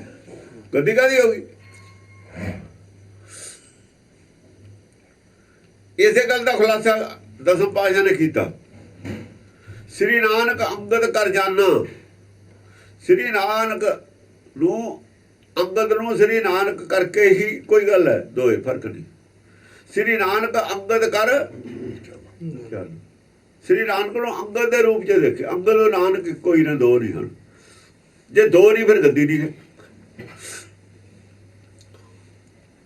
ਅੰਗਦ ਅਮਰਦਾਸ ਪਹਿਚਾਨਾ, ਅੰਗਦ ਨੂੰ ਅਮਰਦਾਸ ਵਿੱਚੋਂ ਪਛਾਣਿਆ ਵੀ ਅੰਗਦ ਹੈ। ਫਰਕ ਨਾ ਰਿਹਾ ਤਿੰਨਾਂ ਦਾ, ਇੱਕੋ ਹੋ ਗਈ। ਗੱਦੀ ਕਿੱਥੇ ਰਹੇਗੀ? ਜਿਹਨੇ ਜਾਣਿਆ ਤੇਰੀ ਸਿੱਧ ਪਾਈ, ਜਿਹਨੇ ਇਹ ਗੱਲ ਸਮਝ ਲਈ ਨਾ, ਉਹਨੂੰ ਸਮਝੋ, ਇਹਦੀ ਸਮਝ ਆਊਗੀ, ਵਰਨਾ ਕਿਸੇ ਨੂੰ ਸਮਝ ਨਹੀਂ ਆਉਣੀ। ਜਿਹਨੇ ਜਾਣਿਆ ਤੇਰੀ ਸਿੱਧੀ ਪਾਈ, ਬਿਨ ਸਮਝੇ ਸਿੱਧ ਹਾਥ ਨਾ ਆਈ। ਇਹ ਭੇਦ ਨੂੰ ਜਿਹਨੇ ਨਹੀਂ ਜਾਣਿਆ, ਉਹਨੂੰ ਗੁਰਮਤਿ ਦਾ ਗਿਆਨ ਹੀ ਨਹੀਂ ਹੋ ਸਕਦਾ। ਇਸ ਕਰਕੇ ਕਿਹਾ ਵੀ ਤਿੰਨਾਂ ਦਾ ਜਦ ਸਮਾਂ ਆਇਆ, ਵਰਦਾਨ ਦਾ ਉਹ ਦਿੱਤੀ। ਅਸਲ ਦੇ ਵਿੱਚ ਇਹ ਪੂਰੇ ਪ੍ਰਸੰਗ 'ਚ ਕੱਟਿਆ ਕੀ ਹੋਇਆ? ਗੱਦੀ ਕੱਟੀ ਹੋਈ ਹੈ। ਗੱਦੀ ਹੁੰਦੀ ਉਹਦੀ ਸਾਡੇ, ਗੱਦੀ ਕਿਹਦੀ ਆਉਣੀ ਹੈ? ਗੱਦੀ ਹੁੰਦੀ ਹੈ ਕਿਸੇ ਅਧਿਕਾਰੀ ਦੀ। ਦਾਸ ਦੀ ਗੱਦੀ ਨਹੀਂ ਹੁੰਦੀ। ਉਹਦਾ ਦਾਸ ਹੈ, ਦੂਆ ਉਹਦੀ ਜਗ੍ਹਾ ਲੈਂਦਾ। ਉਹ ਦਾਸ ਦੀ ਜਗ੍ਹਾ ਦਾਸ ਬਣਿਆ, ਗੱਦੀ ਹੋਈ। ਹੰਕਾਰ ਛੱਡ ਕੇ ਤਾਂ ਦਾਸ ਬਣੇ, ਉਹ ਕਹਿੰਦੇ ਨੇ ਗੱਦੀ ਹੋਈ। ਉਹ ਥੱਲੇ ਨੂੰ ਆਇਆ, ਨੀਵਾਂ ਹੋਇਆ, ਉਹ ਕਹਿੰਦੇ ਗੱਦੀ। ਗੱਦੀ ਵਾਲਾ ਉੱਚਾ ਹੁੰਦਾ ਗੱਦੀ ਵਾਲਾ ਦਾ ਉੱਚਾ ਹੁੰਦਾ, ਉਹਦਾ ਦਾਸ ਹੋਇਆ। ਨਾਨਕ ਦਾਸ ਹੈ, ਫਿਰ ਅੰਗਦ ਦਾਸ ਹੈ, ਅਮਰਦਾਸ ਦਾਸ ਹੈ। ਦੇਖੋ, ਅਮਰਦੇਵ ਤੋਂ ਅਮਰਦਾਸ ਬਣਾਇਆ। ਅਮਰਦੇਵ ਉੱਚਾ ਲਫ਼ਜ਼ ਹੈ, ਦੇਵ ਵੱਡਾ ਹੁੰਦਾ ਹੈ। ਦੇਵਤਾ ਮਾਨਸ, ਜਿਨ ਮਾਨਸ ਦੇ ਦੇਵਤੇ ਕੀ ਹੈ? ਤੇ ਮਾਨਸ ਛੋਟਾ, ਦੇਵਤਾ ਵੱਡਾ। ਦੇਵ ਤੋਂ ਦਾਸ ਬਣੇ। ਅਮਰਦੇਵ ਤੋਂ ਅਮਰਦਾਸ ਨੂੰ ਰੱਖੇ। ਜੇਠਾ ਵੱਡਾ ਹੁੰਦਾ, ਰਾਮਦਾਸ ਰੱਖੇ। ਨੌ ਬਦਲੇ ਨੇ, ਓਂਕਾਰ ਦੇ ਪ੍ਰਤੀਕ ਨੇ ਨੌ। ਪਹਿਲੇ ਬਦਲੇ ਕਿਉਂ ਨੇ? ਜਿਹਨੂੰ ਇਹਨਾਂ ਗੱਲਾਂ ਦਾ ਨਹੀਂ ਪਤਾ ਉਹਨੇ ਗੁਰਬਾਣੀ ਨੂੰ ਕੀ ਅਰਥ ਲੂਗਾ। ਭਾਈ ਇੱਕ ਚਪੜਾਸੀ ਹੈਗਾ ਦਾਸ, ਚਪੜਾਸੀ ਦਾਸ ਹੁੰਦਾ। ਚਪੜਾਸੀ ਦੀ ਕੋਈ ਗੱਦੀ ਹੁੰਦੀ ਹੈ? ਉਹ ਚਪੜਾਸੀ ਦੀ ਤਾਂ ਨੌਕਰੀ ਹੁੰਦੀ ਹੈ। ਲਾਲਾ ਕੋ ਨੌਕਰੀ ਦਾ ਮਤਲਬ ਕੀ ਹੁੰਦਾ? ਨੌਕਰ ਕਿਹਨੂੰ ਕਹਿੰਦੇ ਨੇ? ਨੌਕਰ ਲਫ਼ਜ਼ ਬਣਦਾ ਨਭ ਕਰੀ, ਝੁੱਕ ਕੇ ਰਹਿਣਾ, ਨੀਵਾਂ ਹੋ ਕੇ ਰਹਿਣਾ। ਨਭ ਦਾ ਮਤਲਬ ਝੁਕ ਜਾਣਾ। ਨਭ ਦਾ ਮਤਲਬ ਆਕਾਸ਼ ਹੈ, ਆਕਾਸ਼ ਚਾਰ ਝੁਕਿਆ ਹੋਇਆ ਥੱਲੇ। ਦੇਖੋ ਨਾ, ਉੱਚਾ ਲੱਗਦਾ ਨਾ, ਝੁੱਕ ਕੇ ਨਾਲ ਲੱਗਿਆ ਜ਼ਮੀਨ ਤੇ। ਨਭ ਦਾ ਮਤਲਬ ਨੀਵਾਂ ਹੋਣਾ। ਨਭ ਕਰੀ, ਨੀਵਾਂ ਹੋ ਕੇ ਹੀ ਰਹਿਣਾ, ਨਿਮ ਕੇ ਚੱਲਣਾ। ਨਭ ਕਰੀ, ਹਮੇਸ਼ਾ ਝੁੱਕ ਕੇ ਹੀ ਰਹਿਣਾ। ਤੇ ਕੀਤਾ ਦਾ ਉਹਨੂੰ ਥੱਲੇ ਹੈ। ਉਹਦਾ ਲਾਲਾ ਗੋਲਾ ਬਣਿਆ। ਉਹਨੇ ਤਾਂ ਆਪਣਾ ਆਪ ਵੇਚਦਾ। ਤੁਸੀਂ ਕਹਿੰਦੇ ਉਹਨੂੰ ਗੱਦੀ ਦੇਤੀ। ਕਦੀ ਦੇਤੀ, ਕਦੀ ਦੇਤੀ। ਉਹ ਗੱਲ ਅਲੱਗ ਹੈ ਕਿ ਰਵਿਦਾਸ ਹੈ। ਸੰਸਾਰੀ ਦੌਲਤ ਉਹਦੇ ਕੋਲ ਹੈ ਨਹੀਂ, ਸੰਸਾਰੀ ਕੋਈ ਪਾਵਰ ਹੈ ਨਹੀਂ, ਸੰਸਾਰੀ ਕੋਈ। ਕਾਸ਼ੀ ਦੇ ਤੁਨ ਉਪਜੇ ਤੁਨ ਕਾਸ਼ੀ ਜਾਈ, ਕਾਸ਼ੀ ਫੁੱਟੀ ਪੰਡਤਾ ਤੁਨ ਕਹਾਂ ਸਮਾਈ। ਹੁਣ ਕਾਸ਼ੀ ਔਰ ਆਕਾਸ਼ ਦੋ ਚੀਜ਼ਾਂ ਹੋ ਗਈਆਂ। ਠੀਕ ਹੈ, ਕਾਸ਼ੀ ਦੇ ਤੁਨ ਉਪਜੀ ਪੈਦਾ ਹੁੰਦੀ। ਕਾਸ਼ੀ ਕਹਿੰਦੇ ਨੇ ਹਿਰਦੇ ਨੂੰ। ਜਿੱਥੇ ਕਾਸ਼ੀ ਹੈ ਉੱਥੇ ਮਾਇਆ ਨਹੀਂ ਹੁੰਦੀ। ਜਿੱਥੇ ਮਾਇਆ ਉੱਥੇ ਕਾਸ਼ੀ ਨਹੀਂ ਹੁੰਦੀ। ਉਹ ਠੋਸ ਹੈ, ਪੁਲਾੜ ਨਹੀਂ ਹੈ। ਆ ਪੁਲਾੜ ਹੈ, ਇਹਨੂੰ ਪੁਲਾੜ ਮੰਨਦੇ ਹਾਂ ਅਸੀਂ। ਪੁਲਾੜ ਮੰਨਦੇ ਨਾ ਇਹਨੂੰ। ਸੱਚ ਉਹ ਪੌਣ ਨਹੀਂ ਹੁੰਦੀ ਉਹਦੇ 'ਚ, ਹਵਾ ਨਹੀਂ ਹੁੰਦੀ ਹੈ, ਆਕਾਸ਼ ਨਹੀਂ ਹੁੰਦਾ ਉੱਥੇ। ਇਹ ਆਕਾਸ਼ ਹੈ, ਖਾਲੀ ਕੀਤੀ ਹੈ ਕਾਸ਼ੀ। ਕੁਛ ਕਾਸ਼ ਜਿੱਥੇ ਭਵ ਸਾਗਰ ਹੈ ਉਹਨਾਂ ਥਾਂ ਆਕਾਸ਼ ਹੈ। ਜਿੱਥੇ ਸੁਖ ਸਾਗਰ ਹੈ ਉੱਥੇ ਆਕਾਸ਼ ਨਹੀਂ ਹੈ। ਉੱਥੇ ਆਕਾਸ਼ ਅੰਦਰ ਪੀਤਾ ਹੋਇਆ ਹੈ, ਉਹਦਾ ਆਕਾਸ਼ ਵਿੱਚ ਉਹਦੇ ਸਮਾਇਆ ਹੋਇਆ। ਇੱਥੇ ਸਭ ਕੁਝ ਆਕਾਸ਼ ਹੈ। ਇੱਥੇ ਸਭ ਕੁਝ ਆਕਾਸ਼ ਵਿੱਚ ਹੈ, ਉੱਥੇ ਆਕਾਸ਼ ਵੀ ਉਹਦੇ ਵਿੱਚ ਹੈ। ਪੀਤਾਂਬਰ ਉਹਦਾ ਨਾਂ ਤਾਂ ਹੀ ਹੈ। ਅੰਬਰ ਪੀ ਰੱਖਿਆ ਉਹਨੇ। ਜਿੱਥੇ ਅੰਬਰ ਇਹ ਪੀ ਰੱਖਿਆ ਠੋਸ ਹੈ ਨਾ, ਮਤਲਬ ਉੱਥੇ ਕਾਸ਼ੀ ਹੈ, ਕਿਉਂਕਿ ਅੰਬਰ ਕਿਸੇ ਚੀਜ਼ 'ਚ ਸਮਾਇਆ ਹੋਇਆ ਹੈ। ਇੱਥੇ ਅੰਬਰ ਅਲੱਗ ਖੜਾ ਹੈ। ਇੱਥੇ ਸਭ ਕੁਝ ਘੁੰਮਦਾ ਪਰ ਨਜ਼ਰ ਆਉਂਦਾ। ਆਕਾਸ਼ ਖੜਾ ਹੈ, ਆਕਾਸ਼ ਨਹੀਂ ਕਦੇ ਜਾਂਦਾ, ਅੰਬਰ ਨਹੀਂ ਕਦੇ ਜਾ ਰਿਹਾ। ਅੰਬਰ ਖੜਾ, ਅੰਬਰ ਰੁਕਿਆ ਹੋਇਆ ਕਰਕੇ ਸਭ ਕੁਝ ਘੁੰਮਦਾ ਲੱਗਦਾ ਹੈ। ਇਸ ਕਰਕੇ ਪੁੱਛਿਆ ਸੀ ਕਬੀਰ ਨੇ, ਕੌਰੇ ਪੰਡਿਆ ਅੰਬਰ ਕਾਸਮ ਲੱਗਾ। ਅੰਬਰ ਕਿਹਦੇ ਨਾਲ ਲੱਗਿਆ ਹੈ? ਅੰਬਰ ਬਾਹਰਲਾ ਉਹਦਾ ਫੜਿਆ ਹੋਇਆ, ਅੰਬਰ ਇੱਕੋ ਹੀ ਹੈ। ਆ ਖੜਾ ਹੈ ਨਾ, ਜੇ ਬਾਹਰੋਂ ਸਾਰਾ ਫੜਿਆ ਹੋਇਆ ਹੈ ਤਾਂ ਇਹਨਾਂ ਦਾ ਤਣਿਆ ਖੜਾ ਨਾ ਅੰਬਰ। ਕਾਸੋਂ ਲਾਗਾ ਪੁੱਛ ਲਿਆ, ਸਵਾਲ ਜਵਾਬ ਨਹੀਂ ਦਿੱਤਾ ਹੈਗਾ। ਜਵਾਬ ਨਹੀਂ ਦਿੱਤਾ। ਕਾਸੋਂ ਲਾਗਾ ਪੁੱਛ ਲਿਆ, ਸਵਾਲ ਹੀ ਪੁੱਛਿਆ, ਕੌਰੇ ਪੰਡਿਆ ਅੰਬਰ ਕਾਸਮ ਲਾਗਾ। ਕਾਸ਼ੀ ਦਾ ਤੋਂ ਉਪਜਾ, ਕਹਿੰਦੇ ਤੁਨ ਹਿਰਦੇ ਜੋ ਪੈਦਾ ਹੁੰਦੀ ਹੈ। ਜੋ ਵੀ ਆਪਾਂ ਬੋਲਦੇ ਹਾਂ ਹਿਰਦੇ ਜੋ ਪੈਦਾ ਹੁੰਦੀ ਹੈ, ਆਕਾਸ਼ ਚੋਂ ਨਹੀਂ ਪੈਦਾ ਹੁੰਦੀ। ਯਾਰ ਆਪਣੇ ਹਿਰਦੇ 'ਚੋਂ ਧੁਨ ਪੈਦਾ ਹੁੰਦੀ ਹੈ, ਬਾਹਰੋਂ ਕਿੱਥੋਂ ਆ ਜੂਗੀ? ਜਿਹੜੀ ਪਰਾ ਬਾਣੀ ਆ ਬਾਹਰੋਂ ਆਉਂਦੇ ਨੇ ਆਈ ਹੋਈ। ਇੱਥੇ 4 ਬਾਣੀਆਂ ਦਾ ਖੁਲਾਸਾ ਹੋਣਾ ਹੁਣ। ਤੇ ਬਾਣੀ ਦਾ ਅੰਦਰੋਂ ਪੈਦਾ ਹੁੰਦੀ ਹੈ, ਹਿਰਦੇ 'ਚੋਂ। ਤੁਸੀਂ ਪਰਾ ਬਾਣੀ ਬਾਹਰੋਂ ਆਉਂਦੇ ਹੋ। ਪਹਿਲਾਂ ਹਿਰਦੇ 'ਚੋਂ ਕੋ ਫੁੱਲਣਾ ਸਾਡੇ ਉੱਠਦਾ ਬੋਲਣ ਦਾ, ਤਾਂ ਬੋਲਦੇ ਹਾਂ ਅਸੀਂ। ਜਿਹੜੀ ਬਾਣੀ ਹੈ ਜੋ ਬੋਲੀ ਉਹ ਨਹੀਂ ਅਸੀਂ, ਉਹ ਪਰਾ ਬਾਣੀ ਹੈ। ਪਰਾ ਬਾਣੀ ਬਣ ਗਈ ਨਾ। ਤੇ ਬਾਹਰੋਂ ਕਿੱਥੋਂ ਆਈ ਫਿਰ? ਬਾਹਰੋਂ ਕਿਹਨੇ ਬੋਲੀ? ਬਾਹਰ ਤਾਂ ਕੁਛ ਹੈ ਹੀ ਨਹੀਂ, ਮਾਇਆ ਹੀ ਮਾਇਆ ਬਾਹਰ। ਬਾਹਰ ਟੋਲने से परम आई। ਜੇ ਸੁਣਨੀ ਹੈ ਸਾਨੂੰ ਸੱਚਖੰਡ ਦੀ ਆਵਾਜ਼, ਉਹ ਵੀ ਹਿਰਦੇ 'ਚੋਂ ਹੀ ਸੁਣਨੀ ਹੈ, ਬਾਹਰੋਂ ਨਹੀਂ ਸੁਣਨੀ ਹੈਗੀ ਉਹ। ਜੇ ਬਾਹਰੋਂ ਸੁਣੂ ਇਹਨਾਂ ਕੰਨਾਂ ਤੇ ਹੀ ਸੁਣੂ। ਜਿਹੜੀ ਗੱਲ ਬਾਹਰੋਂ ਸੁਣੂ ਇਹਨਾਂ ਕੰਨਾਂ ਤੇ ਹੀ ਸੁਣੂ। ਜੇ ਕੰਨਾਂ ਤੋਂ ਬਿਨਾਂ ਸੁਣਨੀ ਹੈ ਤਾਂ ਅੰਦਰੋਂ ਸੁਣੀ ਜਾਊਗੀ, ਬਾਹਰੋਂ ਨਹੀਂ ਸੁਣਦੀ ਜਾ ਸਕਦੀ। ਇਸ ਕਰਕੇ ਜਿਹੜੀ ਪੰਡਤ ਦੀ ਬਾਟ ਪਾੜੀ ਹੋਈ ਸੀ ਉਹਨੂੰ ਠੀਕ ਕਰ ਰਿਹਾ। ਕਿਵੇਂ ਪੰਡਤ ਨੇ ਭੱਬਲ ਭੂਸਾ ਪਾਇਆ ਸੀ, ਲੋਕਾਂ ਨੂੰ ਬੇਵਕੂਫ ਬਣਾਇਆ ਸੀ। ਉਹ ਚੋਰੀ ਫੜ ਲਈ ਕਬੀਰ ਨੇ, ਭਗਤਾਂ ਨੇ ਚੋਰੀ ਫੜ ਕੇ ਦੱਸੀ ਹੋਈ ਹੈ। ਜਦ ਵੇਦ ਤੋਂ ਅਲੱਗ ਸਿਮਰਤ ਸ਼ਾਸਤਰ ਬਣਾ ਕੇ ਬਾਟ ਪਾੜ ਲਈ ਨਾ ਪੰਡਤ ਨੇ, ਮਾਇਆ ਨਾਲ ਜੋੜਦੇ, ਅੰਦਰਲੀ ਗੱਲ ਛੱਡਤੀ। ਅੰਦਰਲੀ ਗੱਲ ਛੱਡ ਕੇ ਬਾਹਰ ਜੋੜਦੇ ਮਾਇਆ 'ਚ। ਬਾਹਰ ਕੀ ਹੈ? ਬਾਹਰ ਦਾ ਮਾਇਆ, ਜੋ ਦਿਸੇ ਸੋ ਮਾਇਆ। ਬਾਹਰ ਦਾ ਜੋ ਦਿਖਾਈ ਦੇ ਰਿਹਾ ਮਾਇਆ ਸੋ। ਤੋ ਕਾਸ਼ੀ ਦਾ ਤੁਹਾਨੂੰ ਉਪਜਿਆ ਕਹਿ ਕੇ ਕਿਹਾ, ਤੁਝੇ ਵੀ ਪੈਦਾ ਹੁੰਦੀ ਹੈ, ਉਹ ਹਿਰਦੇ 'ਚੋਂ ਪੈਦਾ ਹੁੰਦੀ ਹੈ। ਹਿਰਦਾ ਕਾਸ਼ੀ ਹੈ ਸਾਡਾ, ਹੁਣ ਵੀ ਕਾਸ਼ੀ ਹੈ। ਹਿਰਦੇ ਦੇ ਵਿੱਚ ਮੌਤ ਜਨਮ ਜਰਾ ਨਹੀਂ ਹੁੰਦਾ। ਮੌਤ ਉੱਥੇ ਜਿੱਥੇ ਮਾਇਆ, ਹਿਰਦੇ ਵਿੱਚ ਮਾਇਆ ਨਹੀਂ ਹੈ। ਕਿਉਂ ਨਹੀਂ ਹੈ? ਮਨ ਵਿੱਚ ਉਹ ਆਪ ਹੈ। ਹਿਰਦਾ ਕੀ ਚੀਜ਼ ਹੈ? ਮੰਨਦੇ ਅੰਦਰਲੀ ਸਪੇਸ ਮੰਨਦੇ ਹਿਰਦਾ, ਮੰਨਦੇ ਮਾਇਆ, ਮਾਇਆ ਮੰਨਦੇ ਬਾਹਰ ਬਾਹਰ ਹੈ, ਅੰਦਰ ਨਹੀਂ ਹੈ। ਅੰਦਰ ਮਾਇਆ ਦਾ ਮੋਹ ਤਾਂ ਹੋ ਸਕਦਾ, ਉਹ ਵੀ ਮਨ ਨੂੰ ਉਹ ਮੋਹ ਹੈ ਮਾਇਆ ਦਾ। ਮੰਨਦੇ ਬਾਹਰ ਬਾਹਰ ਹੈ ਉਹ ਮਾਇਆ ਦਾ, ਅੰਦਰ ਨਹੀਂ ਹੈ। ਮੰਨਦੇ ਬਾਹਰ ਬਾਹਰ ਲੱਗਿਆ ਹੋਇਆ, ਬਾਹਰੋਂ ਬਾਹਰੋਂ ਜੁੜਿਆ ਹੋਇਆ ਮਨ ਮਾਇਆ ਨਾਲ, ਅੰਦਰੋਂ ਨਹੀਂ ਜੁੜਿਆ ਹੋਇਆ। ਜਿਵੇਂ ਬਲੈਡਰ ਫੁੱਟਬਾਲ ਦਾ ਬਾਹਰੋਂ ਬਾਹਰੋਂ ਚਮੜੇ ਨਾਲ ਜੁੜਿਆ ਹੁੰਦਾ, ਬਾਹਰਲਾ ਹਿੱਸਾ ਉਹਦਾ ਚਮੜੇ ਨਾਲ ਜੁੜਿਆ ਹੁੰਦਾ, ਜਿਹੜਾ ਚਮੜੇ ਦਾ ਖੋਲ ਹੈ। ਜਿਵੇਂ ਟਾਇਰ ਹੈ ਸਾਡਾ, ਟਿਊਬ ਹੈ, ਬਾਹਰਲਾ ਹਿੱਸਾ ਟਾਇਰ ਨਾਲ ਲੱਗਿਆ, ਅੰਦਰਲਾ ਹਿੱਸਾ ਤਾਂ ਟਾਇਰ ਨਾਲ ਲੱਗਿਆ ਨਹੀਂ ਹੋਇਆ। ਟਿਊਬ ਦਾ ਅੰਦਰਲਾ ਹਿੱਸਾ ਤਾਂ ਹਵਾ ਹੈ, ਉਹਦੇ ਹਿੱਸਾ ਟਾਇਰ ਨਾਲ ਤਾਂ ਲੱਗਿਆ ਨਹੀਂ ਹੋਇਆ। ਉੱਥੇ ਹਵਾ, ਇੱਥੇ ਜੋਤ ਹੈ ਸਾਡੇ ਅੰਦਰਲੇ ਪਾਸੇ। ਮਨ ਦੇ ਅੰਦਰ ਕੀ ਹੈ? ਜੋਤ। ਜੋਤ ਨੇ ਫੈਲਾਇਆ ਹੋਇਆ ਉਹ ਹਿੱਸਾ ਅੰਦਰ ਆਪ ਹੈ। ਜਿਹਦੀ ਜੋਤ ਹੈ ਉਹ ਆਪ ਹੈ ਅੰਦਰ। ਜਿਹਦੀ ਜੋਤ ਹੈ ਉਹ ਹੈ ਅੰਦਰਲੇ ਪਾਸੇ। ਬਾਹਰਲੇ ਪਾਸੇ ਉਹਦੇ ਮਾਇਆ। ਬਾਹਰਲੇ ਪਾਸੇ ਸਰੀਰ ਮਾਇਆ ਹੀ ਹੈ, ਬਾਹਰਲੇ ਪਾਸੇ ਸਰੀਰ ਨਾਲ ਜੁੜਿਆ ਹੈ ਮਾਇਆ। ਇਹ ਅੰਦਰੋਂ ਨਹੀਂ ਜੁੜਿਆ ਹੈ ਮਨ ਮਾਇਆ ਨੂੰ।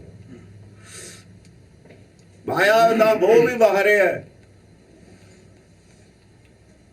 ਇਸ ਕਰਕੇ ਇਹ ਜਿਹੜਾ ਘੜਿਆ ਜਾਣਾ, ਘੜਿਆ ਬਾਹਰੋਂ ਹੀ ਜਾਂਦੀ ਹੈ। ਕੋਈ ਚੀਜ਼ ਆ ਘੜਦੇ ਆ ਬਾਹਰੋਂ ਹੀ ਘੜਦੇ ਆ।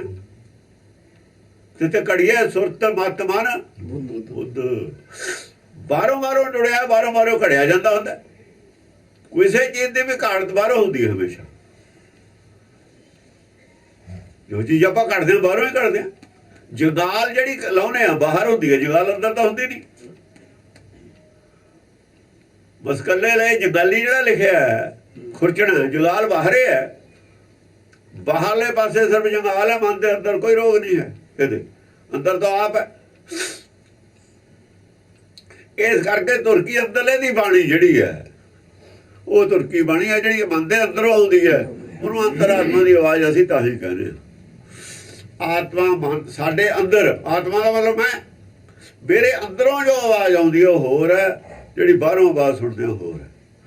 ਅੰਦਰਲੀ ਆਵਾਜ਼ ਨਹੀਂ ਕੰਨਾਂ ਨਾਲ ਸੁਣੀ ਜਾਂਦੀ, ਅੰਦਰਲੀ ਆਵਾਜ਼ ਬਿਨਾਂ ਕੰਨਾਂ ਦੇ ਸੁਣੀ ਜਾਂਦੀ ਹੈ। ਉਸੇ ਦਾ ਨਾਮ ਪਰਾ ਬਾਣੀ ਹੈ। ਕਿੱਥੋਂ ਆਈ ਹੈ? ਮਨ ਬੁੱਧੀ ਤੋਂ ਪਰੇ ਹੋਈ ਹੈ। ਪਰਾ ਬਾਣੀ ਦਾ ਮਤਲਬ ਮਨ ਬੁੱਧੀ ਤੋਂ ਪਰੇ ਦੀ ਗੱਲ ਹੈ, ਬਿਨਾਂ ਕੰਨਾਂ ਦੇ ਸੁਣਨ ਵਾਲੀ। ਇੱਥੇ ਆ ਕੇ ਚਾਰੇ ਬਾਣੀਆਂ ਦਾ ਫਰਕ ਪੈ ਜਾਣਾ। ਸਾਡੀ ਪਰਾ ਬਾਣੀ ਅੰਦਰਲੀ ਹੈ, ਆਤਮਾ ਦੀ ਆਵਾਜ਼ ਹੈ। ਉਹਨਾਂ ਦੀ ਪਰਾ ਬਾਣੀ ਬਾਹਰੋਂ ਆਉਂਦੀ ਹੈ। ਸਾਰੇ ਸੰਤ ਇਹੀ ਅਰਥ ਕਰਦੇ ਨੇ। ਉਹ ਬਾਹਰੋਂ ਕਿਵੇਂ ਆ ਜੂਗੀ? ਬਾਹਰ ਤਾਂ ਮਾਇਆ। ਜੇ ਬਾਹਰ ਆਉਂਦੀ ਹੈ ਮਾਇਆ ਦੀ ਗੱਲ ਹੈ। ਜੋਗੀ ਵੀ ਬਾਹਰ ਜੁੜੇ ਹੋਏ ਸੀ, ਇਹੀ ਗੱਲ ਜੋਗੀਆਂ ਨਾਲ ਸੀ। ਪਰਾ ਬਾਣੀ ਅੰਦਰੋਂ ਆਈ। ਅੰਦਰ ਸਾਡੇ ਫੁਰਨਾ ਉੱਠਦਾ ਬੋਲਣ ਦਾ ਪਹਿਲਾਂ, ਜੋ ਬੋਲਦੇ ਅੰਦਰੋਂ ਹੀ ਆਉਂਦੀ ਹੈ ਨਾ ਗੱਲ। ਫਿਰ ਇੱਥੇ ਗਲ ਚ ਆਉਂਦੀ ਹੈ, ਗਲ ਚੋਂ ਮੂੰਹ ਚ ਆ ਜਾਂਦੀ ਹੈ। ਆ ਤਾਂ ਹੀ ਕਹਿੰਦੇ ਨੇ ਕੰਠ ਤੋਂ ਉੱਪਰ ਆਉਂਦੀ ਹੈ ਮੂੰਹ ਦੇ ਵਿੱਚ, ਇੱਥੇ ਆ ਕੇ ਪਸੰਤੀ ਬਣਦੀ ਹੈ। ਅੰਦਰੋਂ ਤਾਂ ਹੋਰ ਕੁਛ ਆਇਆ। ਅੰਦਰੋਂ ਕੀ ਆਇਆ? ਅੰਦਰੋਂ ਜਿਹੜੀ ਬਾਣੀ ਆਉਂਦੀ ਹੈ ਮੱਖਣ ਰੂਪ ਹੁੰਦੀ ਹੈ। ਮੂੰਹ ਚ ਆ ਕੇ ਉਹਨੂੰ ਲਫ਼ਜ਼ ਦਿੱਤੇ ਜਾਂਦੇ ਨੇ ਹਵਾ ਦੇ ਵਿੱਚ, ਉਹਨੂੰ ਕਹਿੰਦੇ ਨੇ ਪਸੰਤੀ। ਕਿਉਂਕਿ ਜਦ ਕੋਈ ਹੋਰ ਚੀਜ਼ ਬਣਾਉਣੀ ਹੈ ਪੀਸ ਕੇ ਬਣਾਉਣੀ ਹੈ। ਜਦ ਆਂधी ਆਉਣੀ ਹੈ ਵਿੱਚ ਧੂੜ ਹੈ ਵਿੱਚ ਹਵਾ, ਦੋ ਚੀਜ਼ਾਂ ਹੋ ਗਈਆਂ। ਵਿੱਚ ਧੂੜ ਹੈ ਵਿੱਚ ਹਵਾ ਹੈ। ਸਾਹ ਦੇ ਨਾਲ ਜੋ ਆਇਆ ਉਧਰ ਦਾ ਸਾਹ ਆਇਆ, ਉਧਰੋਂ ਫੁਰਨਾ ਆਇਆ। ਦੋਹਾਂ ਨੂੰ ਮਿਕਸ ਕਰਨਾ ਹੁਣ। ਦੋਹਾਂ ਨੂੰ ਉੱਥੇ ਪਸੰਤੀ। ਉਹ ਆਵਾਜ਼ ਵਿੱਚ ਹਵਾ ਵਿੱਚ ਗਿਆਨ ਮਿਕਸ ਕਰਿਆ। ਉਹ ਗਿਆਨ, ਉਹਦੇ ਸ਼ਬਦ ਬਣੇ ਨੇ, ਉਹਦੀ ਆਵਾਜ਼ ਬਣੀ ਹੈ, ਉਹਦੀ ਭਾਸ਼ਾ ਬਣੀ ਹੈ। ਮੂੰਹ ਦੇ ਵਿੱਚ ਜਾਂ ਮੂੰਹ ਤੋਂ ਬਾਹਰ ਨਿਕਲੀ ਹੈ ਗੱਲ, ਮੂੰਹ ਦੇ ਵਿੱਚ ਪਸੰਤੀ ਹੈ। ਜਦ ਮੂੰਹ ਤੋਂ ਬਾਹਰ ਨਿਕਲੀ ਹੈ, ਮੂੰਹ ਦੇ ਵਿੱਚ ਆਵਾਜ਼ ਨਹੀਂ ਹੈਗੀ, ਬਾਹਰ ਨਿਕਲਦੀ ਸਾਰੀ ਆਵਾਜ਼ ਹੈ। ਜਿੰਨਾ ਚਿਰ ਬੈਰਲ ਦੇ ਵਿੱਚ ਹੈ ਨਾ ਪ੍ਰੈਸ਼ਰ ਗੈਸ ਦਾ, ਜੋ ਬੰਦੂਕ ਚੱਲਦੀ ਹੈ, ਉਹਨਾਂ ਚਿਰ ਆਵਾਜ਼ ਬੈਰਲ ਦੇ ਵਿੱਚ ਆਵਾਜ਼ ਨਹੀਂ ਹੁੰਦੀ। ਬੈਰਲ ਤੋਂ ਬਾਹਰ ਨਿਕਲਦੀ ਸਾਰੀ ਆਵਾਜ਼ ਹੁੰਦੀ। ਆਵਾਜ਼ ਮੂੰਹ ਚੋਂ ਗੱਲ ਬਾਹਰ ਨਿਕਲੂ ਤਾਂ ਆਊਗੀ। ਜੇ ਅਸੀਂ ਬੋਲੀ ਜਾਈਏ ਨਾ, ਬਾਹਰ ਨਾ ਕੱਢੀਏ ਆਵਾਜ਼, ਕਿਸੇ ਦੂਏ ਨੂੰ ਨਹੀਂ ਸੁਣਦੀ। ਆਵਾਜ਼ ਆਉਂਦੀ ਹੈ, ਮੂੰਹ ਦੇ ਨਾਲ ਬੋਲੀ ਜਾਵੇ, ਆਵਾਜ਼ ਬਾਹਰ ਨਾ ਕੱਢੇ। ਆਵਾਜ਼ ਤਾਂ ਜ਼ਿਆਦਾ ਹੋ ਜਾ ਬਾਹਰ ਕੱਢਾਂਗੇ ਅਸੀਂ। ਹਵਾ ਜ਼ੋਰ ਨਾਲ ਆਵਾਜ਼ ਲਾਵਾਂਗੇ ਤਾਂ ਕੱਢਾਂਗੇ। ਹਵਾ ਰੋਕ ਕੇ ਆਵਾਜ਼ ਨਹੀਂ ਨਿਕਲਦੀ।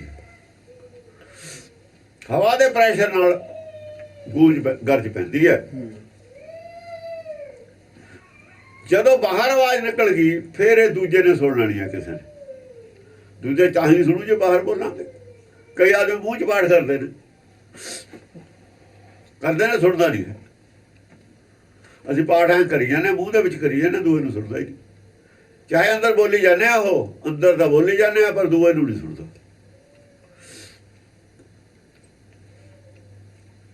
ਉਹ ਪਸੰਤੀ ਰਹੇਗੀ, ਮਾਧਿਮਾ ਨਹੀਂ ਬਣੀ। ਉਹ ਮਾਧਿਮਾ ਜ਼ਿਆਦਾ ਜੇ ਬੋਲਣਗੇ।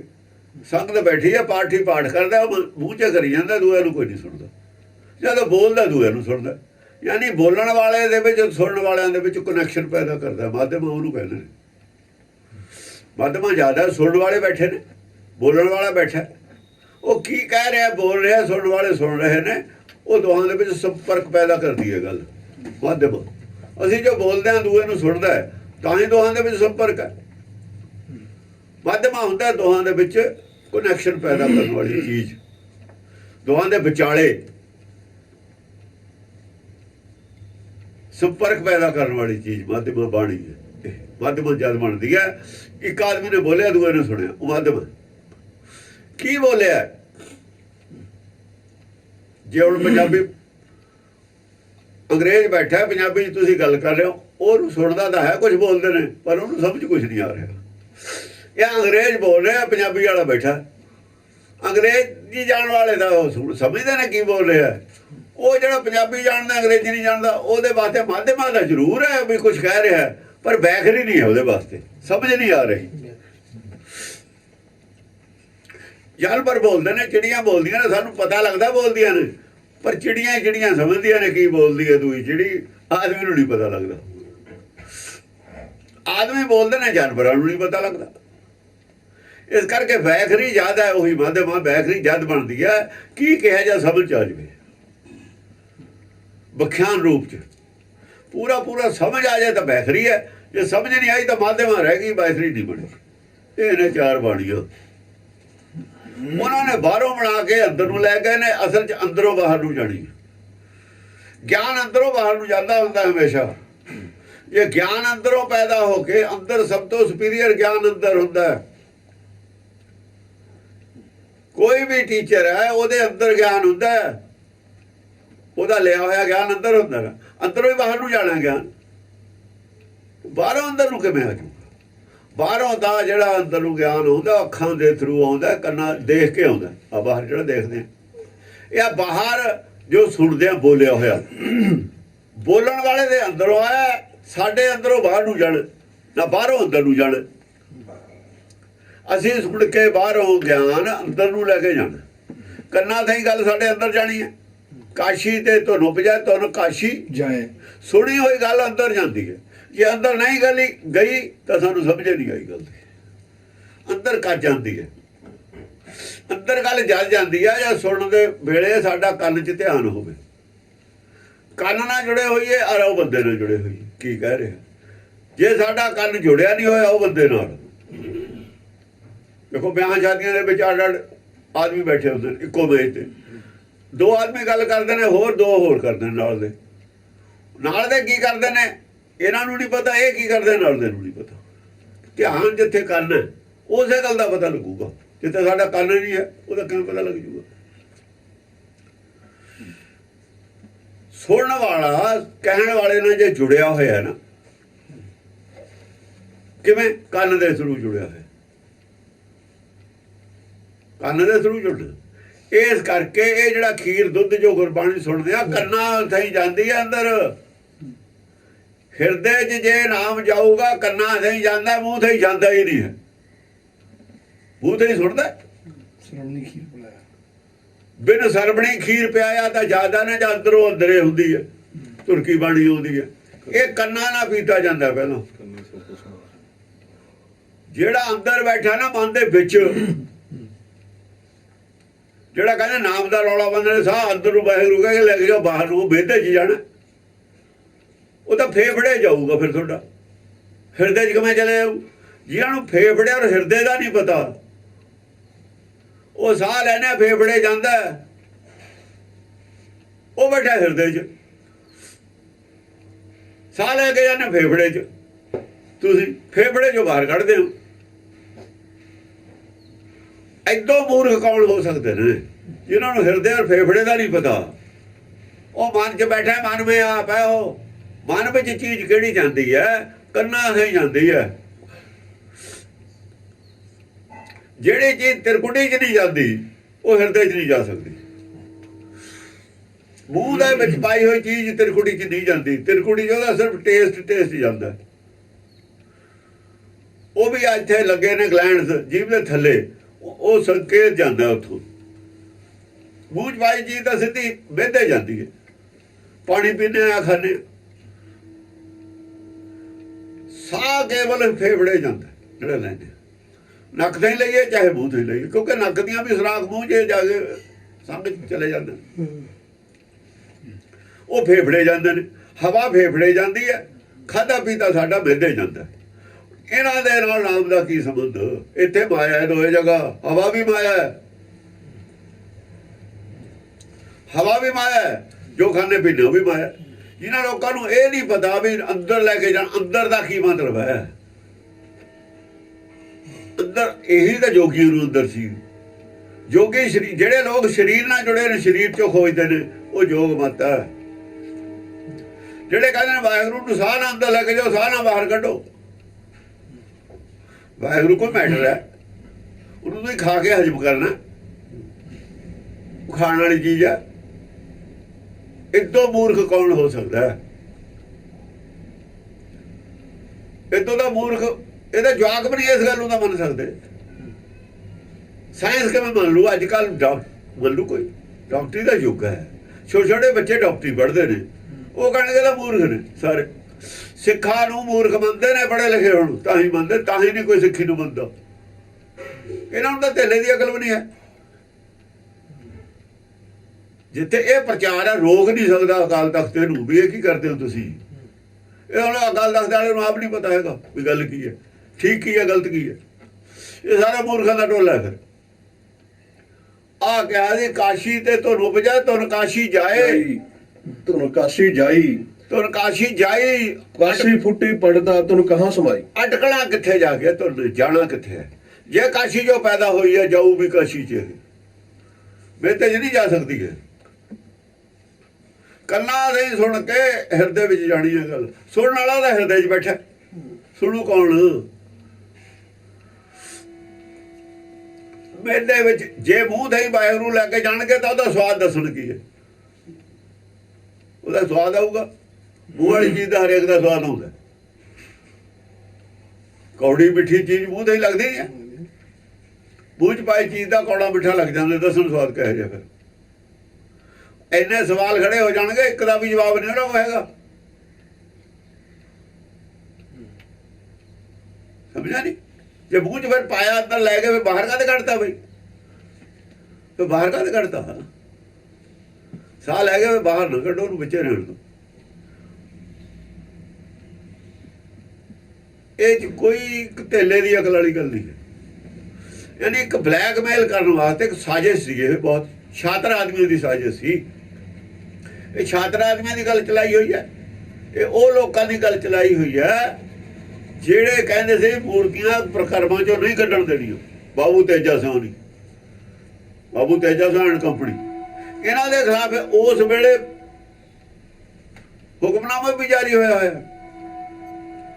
ਰਣਧੀਰ ਸਿੰਘ ਤਾਂ ਐਵੇਂ ਇਹਨਾਂ ਨੇ ਤਾਂ ਲੈ ਲਿਆ ਸੀ ਵੀ ਗੋਲਕਾਰ ਜਿਹੜਾ ਹੈ ਨਾ ਵੋਟਾਂ ਸਨਾਤਨੀ ਸਿੱਖਾਂ ਦੀਆਂ, ਜੇ ਘਟ ਗਈਆਂ ਤਾਂ ਸਾਨੂੰ ਨੁਕਸਾਨ। ਕੁਝ ਇਹਦੇ ਸਿਆਸਤ ਚ ਆਉਣਾ ਸੀ ਇਹਨਾਂ ਨੇ। ਇਹ ਸਾਰੇ ਸਿਆਸੀ ਆਦਮੀ ਸੀ ਜਿਹੜੇ ਕਹਿੰਦੇ ਗੁਰਦੁਆਰੇ ਆਜ਼ਾਦ ਕੀਤੇ। ਇੱਕ ਵੀ ਬੰਦਾ ਇਹਨਾਂ, ਇੱਕ ਵੀ ਆਦਮੀ ਧਰਮ ਨਹੀਂ ਸੀ ਇਹਨਾਂ ਚ, ਸਭ ਸਿਆਸੀ ਸੀ। ਜਦੇ ਸਿਆਸਤ ਚ ਪੈ ਗਏ, ਗੋਲ ਕੌੜੀ ਦੀ ਆ ਗਈ, ਪ੍ਰਚਾਰ ਉੱਥੇ ਤੇ ਜਿਉਂ ਤਿਉਂ। ਪ੍ਰਚਾਰ ਚ ਕੀ ਫਰਕ ਪਿਆ? ਕੁਝ ਵੀ ਨਹੀਂ। ਇਹ ਤਾਂ ਸਿਆਸੀ ਤੇ ਆਦਮੀ ਸਾਰੇ ਜਿਹੜੇ ਬਰਬਾਦ ਤੇ ਉਹ ਮੂਰਖ ਵਿਚਾਰੇ, ਮੂਰਖ ਦਾ ਕਹਿ ਲੋ, ਚਾਹੇ ਸ਼ਰਧਾਵਾਨ ਸਿੱਖ ਤੇ। ਸ਼ਰਧਾਵਾਨ ਵੀ ਗਿਆਨਹੀਣ ਹੁੰਦਾ। ਜਿਹੜੇ ਬਰਬਾਦ ਤੇ ਉਹ ਸ਼ਰਧਾਵਾਨ ਸੀ ਸਿੱਖ। ਹੁਣ ਵੀ ਮਰਵਾਏ ਨੇ ਇਹਨਾਂ ਨੇ, ਥੋੜੇ ਮਰਾਏ ਨੇ ਮੁੰਡੇ, ਉਹ ਸ਼ਰਧਾਵਾਨ ਸੀਗੇ। ਉਹਨਾਂ ਨੂੰ ਪਤਾ ਨਹੀਂ ਵੀ ਉਹਨਾਂ ਨੂੰ ਪਤਾ ਇਹੀ ਸਿੱਖੀ ਹੈ, ਉਹਨਾਂ ਭਾਵੇਂ ਤਾਂ ਸਿੱਖੀ ਇਹੀ ਹੈ। ਸ਼ਰਧਾਵਾਨ ਬਰਬਾਦ ਨੇ, ਉਹਨਾਂ ਨੇ ਆਪ ਮੌਜ ਕਰਦੇ ਨੇ, ਪਿੱਛੋਂ ਰਾਜ ਕਰਦੇ ਹੁੰਦੇ ਨੇ। ਹੁਣ ਵੀ ਇਹੀ ਕਰ ਰਹੇ ਨੇ, ਪਹਿਲਾਂ ਵੀ ਇਹੀ ਕੀਤਾ ਉਹਨਾਂ ਨੇ ਗੋਲਕ ਲੈ ਕੇ। ਇਹ ਪਲਾਨ ਪ੍ਰੋਗਰਾਮ ਨਾਲ ਸਭ ਕੁਝ ਹੋਇਆ ਹੋਇਆ ਸੀ। ਮਿਸਰਾਂ ਵਾਲਿਆਂ ਨੇ ਵੀ ਲੋਕ ਬਰਬਾਦ ਤੇ ਆਪ ਰਾਜ ਲੈ ਲਿਆ। ਜਦੋਂ ਇਹੋ ਜਿਹੇ ਲੋਕ ਪੈਦਾ ਹੋ ਜਾਣ ਜਿਹੜੇ ਧਰਮ ਚ ਚਲਾਕ ਆ ਵੜਨ, ਸ਼ਰਧਾਵਾਨਾਂ ਨੂੰ ਮਰਵਾ ਕੇ ਆਪ ਰਾਜ ਲੈ ਲੈਣ ਜਾਂ ਸਰਕਾਰ ਨਾਲ ਰਲ ਜਾਣ, ਤੇ ਉੱਥੇ ਫਿਰ ਧਰਮ ਕਿਵੇਂ ਬਚੂਗਾ? ਧਰਮ ਬਚੂਗਾ ਕਿਵੇਂ? ਮਨ ਤਾਂ ਉਹਨਾਂ ਦਾ ਮਾਇਆ ਹੱਥ ਬਕਾਨਾ ਹੈ। ਮਾਇਆ ਹੱਥ ਬਕਾਨਾ। ਜਦ ਮਨ ਵਿਕ ਗਿਆ ਮਾਇਆ ਵਾਸਤੇ, ਧਰਮ ਤੋਂ ਕਿੱਥੇ ਭਾਲਦੇ ਹੋ? ਧਰਮ ਨਹੀਂ ਸੀ ਰਹਿਣਾ, ਪਤਾ ਸੀਗਾ ਸਾਰਿਆਂ ਨੂੰ। ਧਰਮ ਤਾਂ ਉਦੋਂ ਹੀ ਪਤਾ ਲੱਗ ਗਿਆ ਸੀ, ਅਕਾਲੀ ਫੂਲਾ ਸੀ ਉਹਨਾਂ ਨੂੰ, ਉਹ ਛੱਡ ਕੇ ਹੀ ਪਰੇ ਹੋ ਗਏ ਉਹਨਾਂ ਨੂੰ। ਇੱਕ ਗੱਲ ਜ਼ਰੂਰ ਕੀਤੀ ਉਹਨਾਂ ਨੇ ਗੁਰਦੁਆਰਾ ਐਕਟ ਦੇ ਵਿੱਚ ਸਿੱਖ ਲਫ਼ਜ਼ ਵਰਤਿਆ, ਖਾਲਸਾ ਨਹੀਂ ਵਰਤਿਆ। ਅਸਲ ਦੇ ਵਿੱਚ ਖਾਲਸਾ ਰਹਿ ਗਿਆ ਸੀ, ਸਿੱਖੀ ਖਤਮ ਕਰਤੀ ਸੀ ਇਹਨਾਂ ਨੇ। ਸਿੱਖ ਸ਼ਬਦ ਉਡਾ ਦਿੱਤਾ ਸੀ, ਸਿੱਖ ਦੇ ਥਾਂ ਖਾਲਸਾ ਲਫ਼ਜ਼ ਆ ਗਿਆ ਸੀ। ਇਸ ਕਰਕੇ ਆ ਗਿਆ ਸੀ ਅਸਲੀ ਸਿੱਖ ਤਾਂ ਲੂਣ ਆਟਾ ਸੀਗਾ, ਨਕਲੀ ਸਿੱਖਾਂ ਦਾ। ਆਟੇ ਦੇ ਵੀ ਸ੍ਰੀ ਚੰਦ ਦੇ ਜਿਹੜੇ ਚੇਲੇ ਸੀ ਉਹ ਵੀ ਸਿੱਖ ਹੁੰਦੇ ਸੀ। ਧੀਰ ਬਲੀਏ, ਰਾਮ ਰਈਏ, ਸਰਕਾਰ ਨੇ ਭਰਤੀ ਕੀਤੇ ਸੀ ਉਹਨਾਂ ਦੇ ਮਗਰ ਫੌਜ। ਅਸਲ ਦੇ ਵਿੱਚ ਤਾਂ ਸਹੀ ਹਿੰਦੂ ਉਹ। ਸਿੱਖੀ ਕਿਵੇਂ ਖਤਮ ਕਰਨੀ ਆ? ਉਹਨਾਂ ਦੀ ਤਾਂ ਫੌਜ ਬਣ ਗਈ ਸੀ। ਇਹ ਤਾਂ ਥੋੜੇ ਜਿਹੇ ਸੀ। ਇਹ ਤਾਂ ਸੀਗੇ ਅਫਸਰ ਥੋੜੇ ਹੁੰਦੇ ਨੇ, ਉਹ ਸੀ ਫੌਜ। ਤੇ ਦਸਮ ਪਾਤਸ਼ਾਹ ਨੇ ਤਲਵਾਰ ਕੱਢ ਕੇ ਅਫਸਰ ਅੱਡ ਕਰ ਲਏ, ਫੌਜ ਅੱਡ ਕਰਤੀ। ਸਿੱਖ ਫੌਜ ਹੈ, ਖਾਲਸਾ ਜਿਹੜਾ ਅਫਸਰ ਹੈ। ਜਿਵੇਂ ਹੁੰਦੇ ਨੇ ਅਫਸਰ ਨਹੀਂ ਹੁੰਦੇ ਫੌਜ ਦੇ ਵਿੱਚ, ਅਫਸਰਾਂ ਦਾ ਗਿਆਨ ਔਰ ਫੌਜ ਦਾ ਗਿਆਨ ਅੱਡੋ ਅੱਡ ਹੁੰਦਾ।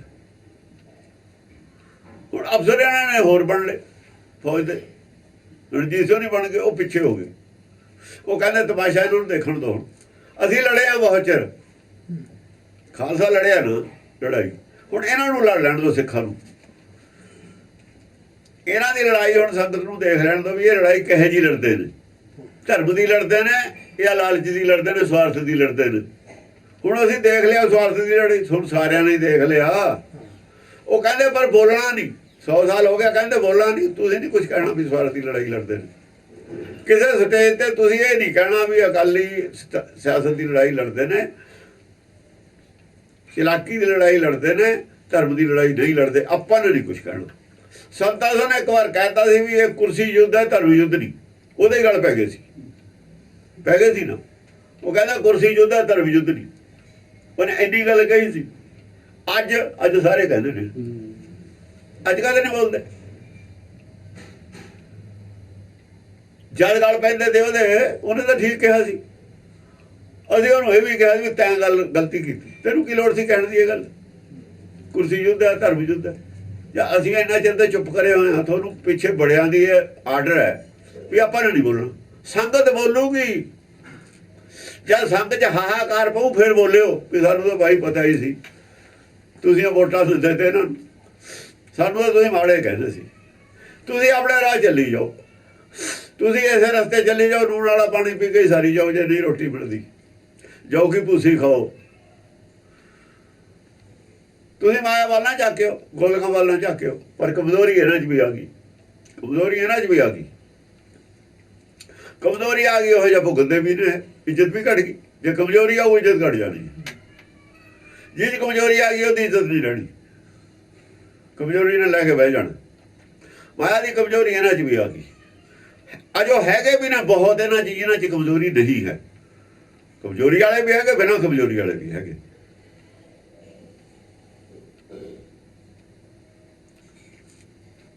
ਇਸ ਕਰਕੇ ਇਹ ਜਿਹੜਾ ਪ੍ਰਚਾਰ ਸੀ, ਕਾਸ਼ੀ ਤੇ ਤੁਹਾਨੂੰ ਪਜਾ ਤੁਹਾਨੂੰ ਕਾਸ਼ੀ ਜਾਈ ਕਾਸ਼ੀ ਫੁੱਟੀ, ਇਹ ਪ੍ਰਚਾਰ ਕਿਉਂ ਨਹੀਂ ਹੋਇਆ? ਕਿਉਂਕਿ ਕਾਸ਼ੀ ਵਾਲਿਆਂ ਦੇ ਸਿਰ ਤੇ ਰਾਜ ਸੀ। ਕਾਸ਼ੀ ਦੇ ਇੱਕ ਮੰਦਰ ਨੂੰ ਇੰਨਾ ਹੀ ਸੋਨਾ ਦਿੱਤਾ ਸੀ ਜਿੰਨਾ ਹਰਿਮੰਦਰ ਸਾਹਿਬ ਤੇ ਲਾਇਆ ਸੀ। ਅੰਦਰ ਖਾਨੇ ਇਹ ਸਮਝੌਤਾ ਹੋ ਗਿਆ ਵੀ ਹਿੰਦੂ ਜਿਹੜੇ ਪੰਡਤ ਨੇ, ਬ੍ਰਾਹਮਣ ਨੇ, ਇਹਨਾਂ ਦੇ ਬਿਨਾਂ ਰਾਜ ਨਹੀਂ ਰਹਿ ਸਕਦਾ ਸਾਡਾ। ਮੁਸਲਮਾਨਾਂ ਦਾ ਕੋਈ ਭਰੋਸਾ ਨਹੀਂ, ਉਹ ਮੁਸਲਮਾਨਾਂ ਦਾ ਸਾਥ ਦੇਣਗੇ। ਬਸ ਇਹ ਚਾਲ 'ਚ, ਰਾਜ ਦੇ ਲਾਲਚ ਦੇ ਵਿੱਚ ਅਸੀਂ ਧਰਮ ਨੂੰ ਦਾਅ ਤੇ ਲਾਤਾ ਵੀ ਧਰਮ ਦੀ ਜਿਹੜੀ ਧਾਰ ਹੈ ਉਹਨੂੰ ਖੁੱਡੀ ਕਰ ਲਓ। ਧਰਮ ਨੂੰ ਹਾਲੇ ਰਹਿਣ ਦਿਓ, ਧਰਮ ਦੇ ਪ੍ਰਚਾਰ ਨੂੰ। ਪਹਿਲਾਂ ਰਾਜ ਕਰ ਲਓ।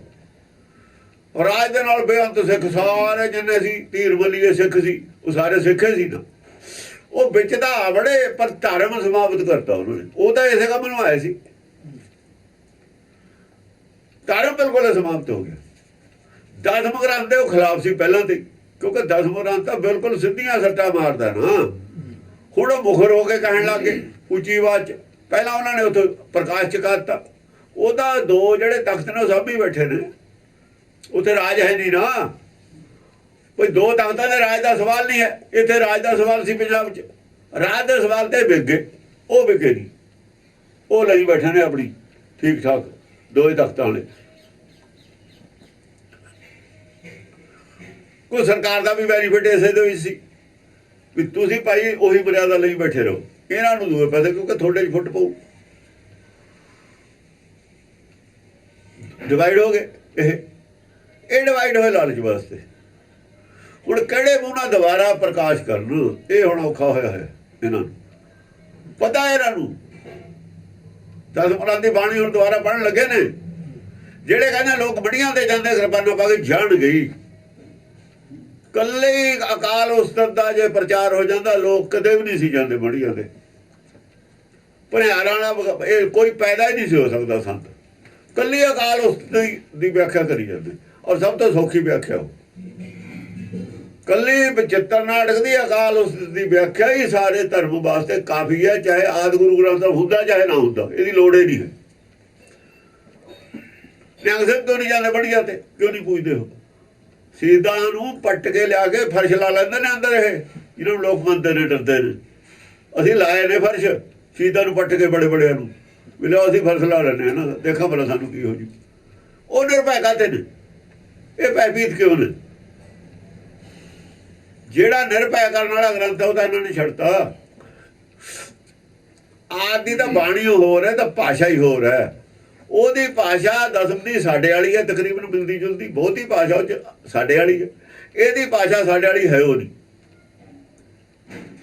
ਇਹ ਅਧਿਆਤਮ,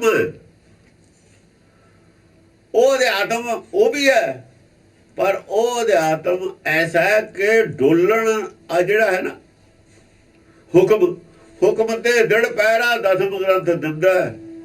ਬਾਕੀ ਬੱਤਾਂ ਕੀ ਨੇ ਕਿੱਥੋਂ ਆਈਆਂ ਨੇ ਕੀ ਸਾਰਾ ਖੁਲਾਸਾ ਉਹਦੇ 'ਚ ਸਪਸ਼ਟ ਹੈ। ਇੱਥੇ ਤਾਂ ਬਹੁਤ ਹੀ ਔਖਾ ਆ। ਹੁਣ ਕਾਸ਼ੀ ਤੇ ਤੁਹਾਨੂੰ ਪਜਾ ਤੁਹਾਨੂੰ ਕਾਸ਼ੀ ਜਾਏ, ਇਹਦਾ ਅਰਥ ਕੀ ਕਿਉਂ ਨਹੀਂ ਕੀਤੇ ਟੀਕਾਕਰਨ? ਅਸਲ ਚਾਰੇ ਬਾਣੀਆਂ ਦਾ ਖੁਲਾਸਾ ਇਹਦੇ ਵਿੱਚ ਗੱਲ ਕਹੀ ਹੈ ਬਹੁਤ ਡੂੰਘੀ। ਚਾਰੇ ਬਾਣੀਆਂ ਉਹਨਾਂ ਦੀਆਂ ਪੁੱਠੀਆਂ ਨੇ, ਸਾਡੀਆਂ ਦੂਏ। ਕਿਹੜੇ ਟੀਕਾਕਾਰ ਨੇ ਚਾਰੇ ਬਾਣੀਆਂ ਦਾ ਕੀਤਾ? ਵੀ ਚਾਰੇ ਬਾਣੀਆਂ ਦੀ ਗੱਲ ਹੈ। ਕਾਸ਼ੀ ਤੇ ਤੁਹਾਨੂੰ ਉਪਜਾ ਤੁਹਾਨੂੰ ਕਾਸ਼ੀ ਜਾਏ।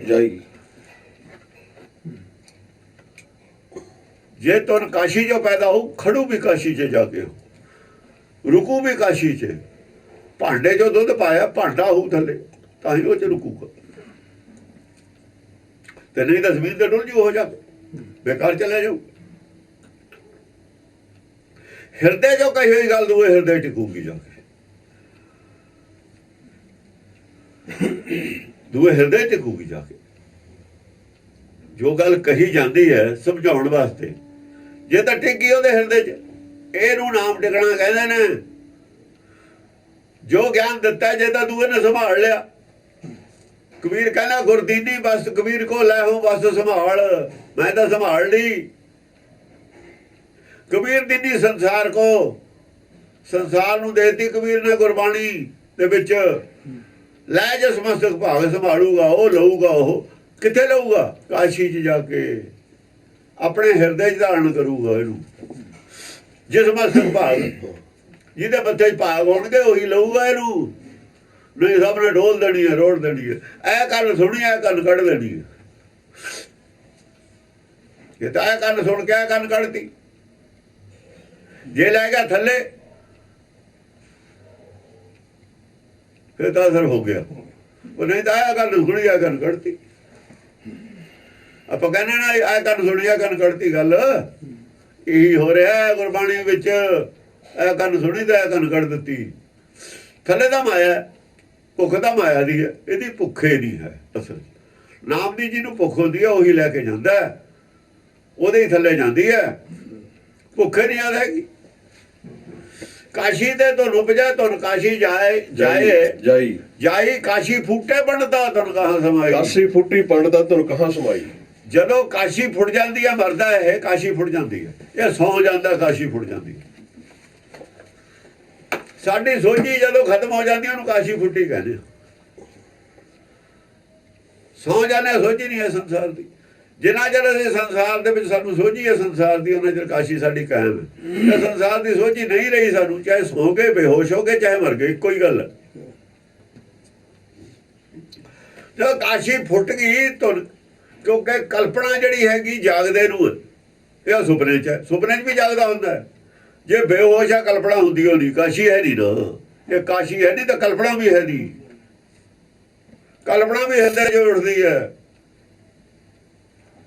ਅਸਲ ਜੋ ਦੇਖਦੇ ਹਾਂ ਅਸੀਂ, ਦਿਮਾਗ ਤੇ ਬੈਠਾ ਥੱਲੇ ਦੇਖਦਾ ਨਾ, ਅੱਖਾਂ ਤੇ ਬਿਨ ਦੇਖੇ ਉਪਜੇ ਨਹੀਂ ਆਸਾ। ਉਹ ਦੇਖਦਾ ਤਾਂ ਆਸਾ ਪੈਦਾ ਹੁੰਦੀ ਹੈ। ਆਸਾ ਤਾਂ ਅੰਦਰਲੇ ਨੂੰ ਪੈਦਾ ਹੁੰਦੀ ਹੈ। ਜਿਹੜਾ ਦੇਖਦਾ ਆਸਾ, ਇੱਛਾ ਉਹਦੇ ਅੰਦਰ ਪੈਦਾ ਹੁੰਦੀ ਹੈ, ਭੁੱਖ ਉਹਦੇ ਅੰਦਰ ਪੈਦਾ ਹੁੰਦੀ ਹੈ। ਤੇ ਸੱਚੇ ਨਾ ਉਹ ਉੱਥੇ ਹੀ ਬੈਠਾ ਹੈ, ਕਿਤੇ ਨਹੀਂ ਗਿਆ। ਕਿਉਂਕਿ ਦਿਮਾਗ ਦੇ ਥਰੂ ਦੇਖਦਾ, ਤਿਰਕੁੜੀ ਦੇ ਥਰੂ ਦੇਖਦਾ। ਜੇ ਤਿਰਕੁੜੀ ਜਾਵੇ ਹੀ ਨਾ ਫਿਰ ਦੇਖਦਾ ਹੀ। ਜੇ ਅੰਦਰ ਨੂੰ ਝਾਕਦੇ ਅੰਤਰਮੁਖੀ ਹੋ ਜਾਂਦੇ, ਤਿਰਕੁੜੀ ਵੱਲ ਦੇਖਦੇ ਜੀ ਅਸੀਂ ਫਿਰ ਬਾਹਰ। ਤੇ ਨਾਮ ਦੀ ਭੁੱਖ ਜਾ ਪੈਦਾ ਹੁੰਦੀ ਹੈ ਕਿ ਉਹ ਨਾਮ ਬਾਹਰੋਂ ਮਿਲਣਾ ਨਹੀਂ। ਇਹ ਤਾਂ ਗੁਰਬਾਣੀ ਚੋਂ ਮਿਲ ਗਿਆ, ਉਹਨਾਂ ਚਿਰ ਤਾਂ ਅਸੀਂ ਬਾਹਰ ਜੁੜੇ ਹੋਏ। ਉਹਦੇ ਬਾਅਦ ਜਿੰਨਾ ਗੁਰਬਾਣੀ ਤੋਂ ਗਾਹਾਂ ਵਾਲਾ ਨਾਮ, ਗੁਰਬਾਣੀ ਵਾਲਾ ਨਾਮ ਗਿਆਨ ਹੈ, ਤਤ ਗਿਆਨ। ਗੁਰਬਾਣੀ ਵਾਲਾ ਨਾਮ ਮਾਰਨ ਵਾਲਾ ਹੈ। ਇਹਦੇ ਨਾਲ ਮਰ ਸਕਦਾ। ਮਰਨ ਦਾ ਮਤਲਬ ਕੀ ਹੈ? ਬਾਹਰੋਂ ਟੁੱਟ ਕੇ ਅੰਦਰ ਆ ਸਕਦਾ। ਜਾਂ ਬਾਹਰੋਂ ਅਸੀਂ ਟੁੱਟ ਕੇ ਤਿਰਕੁੜੀ ਛੱਡਿਆ ਹੈ, ਮਰਿਆ ਹੋਇਆ ਹੀ ਆ। ਉਹ ਜਿਉਂਦਾ ਕਰਨ ਵਾਲਾ ਨਾਮ ਜਿਹੜਾ ਮਿਲਦਾ ਹੈ ਉਹ ਤੁਰਕੀ ਬਾਣੀ ਹੈ। ਉਹ ਨਾਮ ਚੇਤਨ। ਕਾਸ਼ੀ ਫੁੱਟੀ ਪੰਡਤਾ ਜਦ ਕਾਸ਼ੀ ਫੁੱਟ ਜੂ ਮਰ ਜਾਏਗਾ ਤੂੰ। ਕਾਸ਼ੀ ਜਦ ਫੁੱਟਦੀ ਹੈ ਤੁਹਾਨੂੰ ਕਹਾਂ ਸਮਾਈ। ਫੂਟ ਮਰੇ ਗੁਵਾਨੀ, ਗੁਵਾਨੀ ਕਾਸ਼ੀ ਫੁੱਟ ਕੇ ਮਰ ਜਾਂਦੇ ਨੇ। ਇਹ ਕਾਸ਼ੀ ਮਹਿਲ ਬਣ ਜਾਂਦੀ ਹੈ। ਜਿਹੜਾ ਮਹੱਲਾ ਹੈ ਨਾ ਪਹਿਲਾ, ਉਹ ਕੀ ਹੈ? ਉਹ ਕੀ ਹੈ? ਕਾਸ਼ੀ ਹੈ, ਉਹਨਾਂ ਦੀ ਮਹਿਲ ਬਣ ਗਈ, ਉਹਦੀ ਫੁੱਟੀ ਹੈ। ਮਹੱਲਾ ਕੀ ਹੈ? ਕਾਸ਼ੀ ਹੋਈ ਹੈ ਉਹ, ਜਿਹਦੀ ਕਾਸ਼ੀ ਫੁੱਟਦੀ ਨਹੀਂ, ਉਹ ਮਹਿਲ ਬਣ ਜਾਂਦਾ। ਜਿੰਨਾ ਚਿਰ ਕਾਸ਼ੀ ਕਾਚੀ ਗਾਗਰ ਹੈ ਨਾ ਸਰੀਰ ਵਾਲੀ, ਇਹ ਫੁੱਟ ਜਾਂਦੀ ਹੈ। ਕਾਚੀ ਗਾਗਰ ਜਿੰਨਾ ਚਿਰ ਅੰਦਰ ਮਾਇਆ ਦੀ ਭੁੱਖ ਹੈ, ਕਾਸ਼ੀ ਫੁੱਟਣੀ ਹੈ। ਜਾਂ ਮਾਇਆ ਦੀ ਭੁੱਖ ਨਹੀਂ ਰਹਿਣੀ, ਨਾਮ ਦੀ ਭੁੱਖ ਹੋ ਜਾਣੀ, ਕਾਸ਼ੀ ਨਹੀਂ ਫੁੱਟਣੀ। ਇਹ ਮਹਿਲ ਹੈ। ਸਾਈ ਭੇਜਦਾ ਗੱਲ ਚ। ਕਾਸ਼ੀ ਫੁੱਟੀ ਪੜਦਾ ਜਾਂ ਕਾਸ਼ੀ ਫੁੱਟ ਗਈ, ਤੁਨ ਕਹਾਂ ਜਿਹੜੀ ਕਹਿਣਾ ਸਮਾਈ ਅੱਡ ਹੈ, ਸਮਾਈ ਨਹੀਂ ਨਾਲ ਹੈ, ਇੱਥੇ ਹੀ ਤਾਂ ਰੌਲਾ ਹੈ। ਜਾਂ ਕਾਸ਼ੀ ਫੁੱਟ ਗਈ, ਤੁਨ ਤੇਰੀ ਕਿੱਥੇ ਰਹਿ ਗਈ ਜਿਹੜੀ ਕਾਸ਼ੀ ਚੋਂ ਪੈਦਾ ਹੁੰਦੀ ਹੈ? ਕਾਸ਼ੀ ਫੁੱਟ ਗਈ, ਤੁਨ ਹੈ ਨਹੀਂ, ਜੀਵ ਆਤਮਾ ਹੈਗੀ ਹੈ, ਦੱਸ ਕਿੱਥੇ ਸਮਾਊ? ਆਹ ਹੈ ਸਵਾਲ। ਤੂੰ ਹੈਗਾ, ਤੈਂ ਨਹੀਂ ਮਰਨਾ। ਵਾਵੇ ਕਹਿੰਦਾ ਨਾ ਦੂਆ ਜਨਮ ਹੋਣਾ, ਉਹ ਤਾਂ ਬੰਦਾ ਹੈ। ਦੂਆ ਜਨਮ ਉਹ ਤਾਂ ਹੀ ਪੁੰਨ ਕਰਦਾ ਵੀ ਅਗਲੇ ਜਨਮ ਚ ਮਿਲੂਗਾ ਪੁੰਨ ਦਾ ਫਲ। ਅਗਲਾ ਜਨਮ ਦਾ ਤੂੰ ਮੰਨਦਾ। ਸਰੀਰ ਕਾਸ਼ੀ ਫੁੱਟਣ ਨੂੰ ਮਰਨਾ ਕਹਿੰਦੇ ਨੇ। ਉਹ ਕਾਸ਼ੀ ਫੂਟੀ ਪੰਡਤਾ ਤੁਨ ਕਹਾਂ, ਕਿੱਥੇ ਦੱਸ ਤੁਹਾਨੂੰ? ਫਿਰ ਕਿੱਥੇ ਹੁੰਦੀ ਹੈ ਤੁਹਾਨੂੰ? ਉਹ ਜਿਹੜਾ ਬੈਰਾਗੀ ਨੂੰ ਕਿਹਾ ਨਾ ਚੇਲਿਆਂ ਨੂੰ, ਉਹ ਵੀ ਕਿਹਾ ਗਗਨ ਨਗਰ ਇੱਕ ਬੂੰਦ ਨ ਵਰਸੇ, ਨਾਦ ਕਹਾਂ, ਕਿੱਥੇ ਨਾਦ? ਹੁਣ ਜੋ ਸਮਾਨਾ ਨਾਦ ਹੀ ਨਹੀਂ ਹੈ। ਹੁਣ ਜੀ ਸਮਾਇਆ ਹੋਇਆ ਸੀ, ਸਮਾਇਆ ਦੱਸ ਗਾ ਹੋਇਆ, ਹੁਣ ਕਿੱਥੇ ਗਈ ਇਹਦੀ ਆਤਮਾ? ਨਾਦ ਹੀ ਨਹੀਂ ਜਦ ਹੈਗਾ ਸਰੀਰ 'ਚ। ਤੁਸੀਂ ਜਿਹੜੀ ਗੱਲ ਨੂੰ ਕਹਿੰਦੇ ਹੋ ਨਾਦ ਬਾਰੇ ਜਨਾਦ ਹੁੰਦਾ ਹੀ ਨਹੀਂ। ਨਾਦ ਕਹਾਂ ਜੋ ਸਮਾਨਾ, ਉਹੀ ਕਿਹਾ ਕਾਸ਼ੀ ਫੂਟੀ ਪੰਡਤਾ ਤੁਨ ਕਹਾਂ, ਨਾਦ ਕਹਾਂ ਤੁਨ ਕਹਾਂ। ਇੱਕ ਗੱਲ ਹੈ, ਉਹ ਜੋਗੀ ਨਾਲ ਗੱਲ ਹੈ, ਪੰਡਤ ਨਾਲ ਗੱਲ ਹੈ। ਕਹਾਂ ਲਫ਼ਜ਼ ਉਹੀ ਵਰਤਿਆ, ਇੱਥੇ ਧੁਨ ਵਰਤਿਆ, ਉੱਥੇ ਨਾਦ ਵਰਤਿਆ। ਜੋਗੀ ਨਾਦ ਕਹਿੰਦੇ ਨੇ, ਧੁਨ ਕਹਿੰਦਾ ਪੰਡਤ। ਧੁਨ ਕਹਾਂ, ਕਿੱਥੇ ਧੁਨ? ਜੇ ਧੁਨੇ ਹੈ ਜੀ ਸਮਾਇਆ ਕਾਚ ਹੈ। ਨਾਦ ਕਹਾਂ ਜੋ ਸਮਾਈ, ਜੀ ਕਹਿੰਦਾ ਸੀ ਨਾ ਮੈਂ ਨਾਦ ਵਿੱਚ ਸਮਾਇਆ ਹੋਇਆ। ਨਾਦ ਤਾਂ ਹੁਣ ਹੈ ਹੀ ਨਹੀਂ, ਹੁਣ ਕਾਹ ਸਮਾਇਆ ਹੋਇਆ? ਸਮਾਉਣ ਵਾਲਾ ਹੈਗਾ, ਨਾਦ ਹੈ ਨਹੀਂ। ਉਹ ਨਾਦ ਵਿੱਚ ਸਮਾਇਆ ਜਾਂਦਾ ਜਿਹੜੇ ਨਾਦ ਨਾਲ ਨੂਰ ਪੈਦਾ ਹੋਇਆ ਸੀ, ਤੂੰ ਪੈਦਾ ਹੋਇਆ ਸੀ। ਜਿਹੜੇ ਨਾਦ ਨੇ ਨੂਰ ਪੈਦਾ ਕੀਤਾ ਸੀ, ਉਹ ਨਾਦ ਦੇ ਵਿੱਚ ਸਮਾਏਗਾ ਹੁਕਮ ਚ। ਨਾਦ ਦੇ ਡੁਪਲੀਕੇਟ ਗੱਲ, ਉਹ ਨਾਦ ਤੇ ਹੀ ਅਪਰੋਚ ਰਹੀ ਨਹੀਂ, ਡੁਪਲੀਕੇਟ ਕਰਕੇ ਦੱਸਦੇ। ਤੁਨ ਕਹਾਂ ਸਮਾਈ, ਤੁਨ ਕਿੱਥੇ ਹੈ? ਸਮਾਏਗਾ ਕਿੱਥੇ? ਜੀ ਚ ਸਮਾਉਣਾ, ਤੁਨ ਕਿੱਥੇ ਹੈ? ਤੁਨੇ ਨਹੀਂ ਹੈ। ਕਾਸ਼ੀ ਫੂਟੀ ਪੰਡਤਾ ਤੁਨ ਕਹਾਂ, ਸਮਾਈ ਅੱਡ ਹੈ, ਤੁਨ ਕਹਾਂ ਅੱਡ ਹੈ।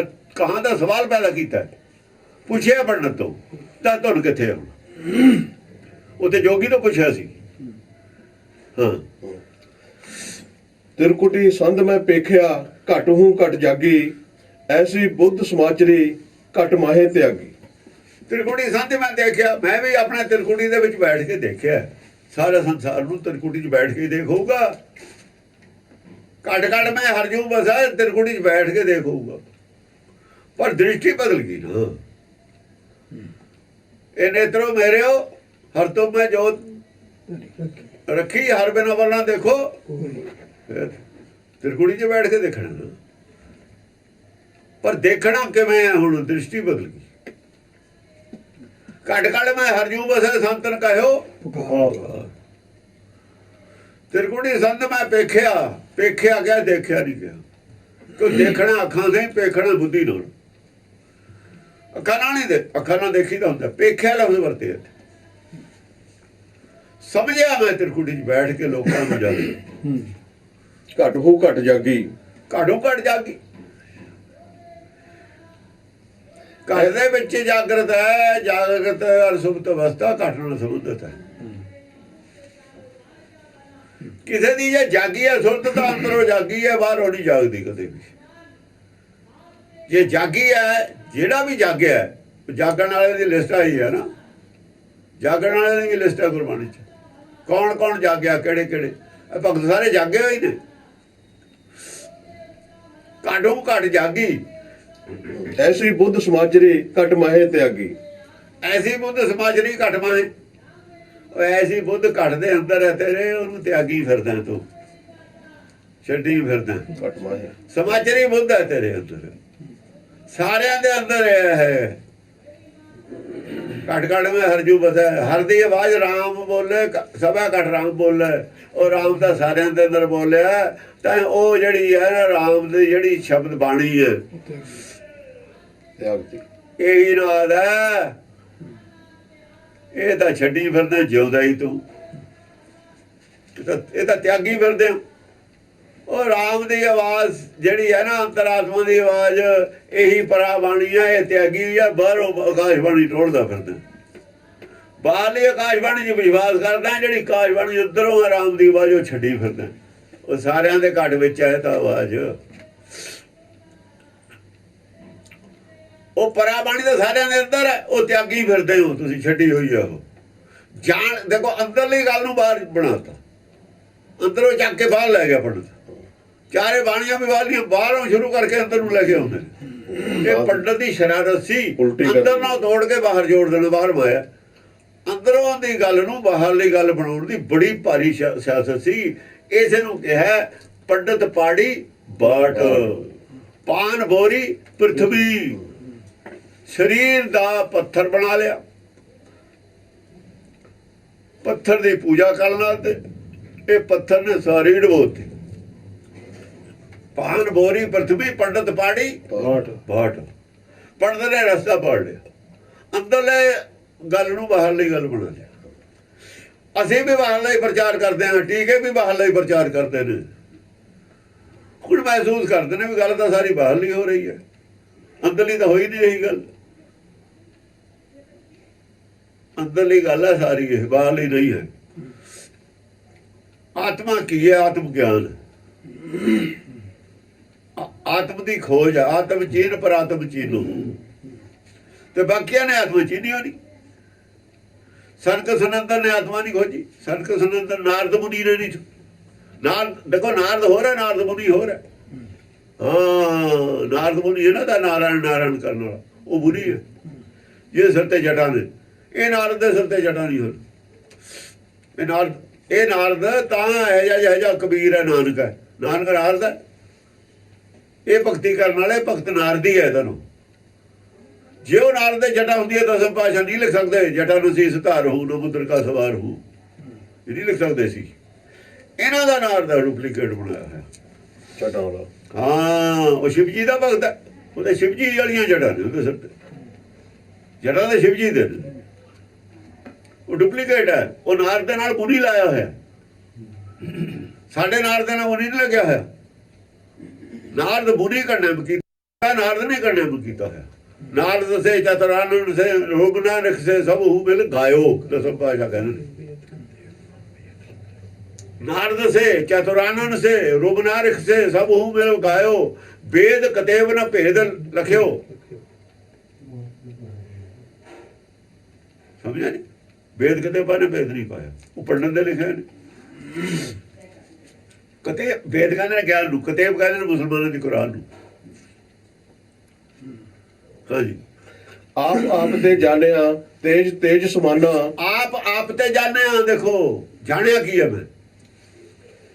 ਮੈਂ ਆਪਣਾ ਆਪ ਆਪਣੇ ਆਪ ਤੇ ਹੀ ਜਾਣਿਆ, ਆਪਣੇ ਆਪ ਨੂੰ ਆਪੇ ਜਾਣਿਆ ਬਸ।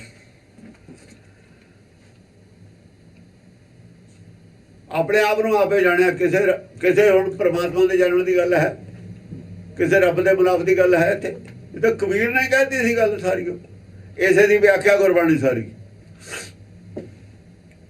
ਉਹ ਜਿਹੜਾ ਸਵਾਲ ਲਿਖਿਆ ਨਾ ਉਹਨੇ ਵੀ ਜੇ 10 ਗ੍ਰੰਥ ਨਾ ਹੋਵੇ ਕੀ ਬ੍ਰਹਮ ਗਿਆਨ ਨਹੀਂ ਹੋ ਸਕਦਾ? ਬ੍ਰਹਮ ਗਿਆਨ ਤਾਂ ਇਕੱਲੇ ਕਬੀਰ ਨੂੰ ਹੋ ਗਿਆ, ਕਬੀਰ ਦੀ ਬਾਣੀ ਰਹਿਣ ਤੋਂ ਫਿਰ ਬਾਕੀ ਲੋੜ ਹੀ ਨਹੀਂ, ਬਾਕੀ ਗੁਰਬਾਣੀ ਦੀ ਕੀ ਲੋੜ ਹੈ?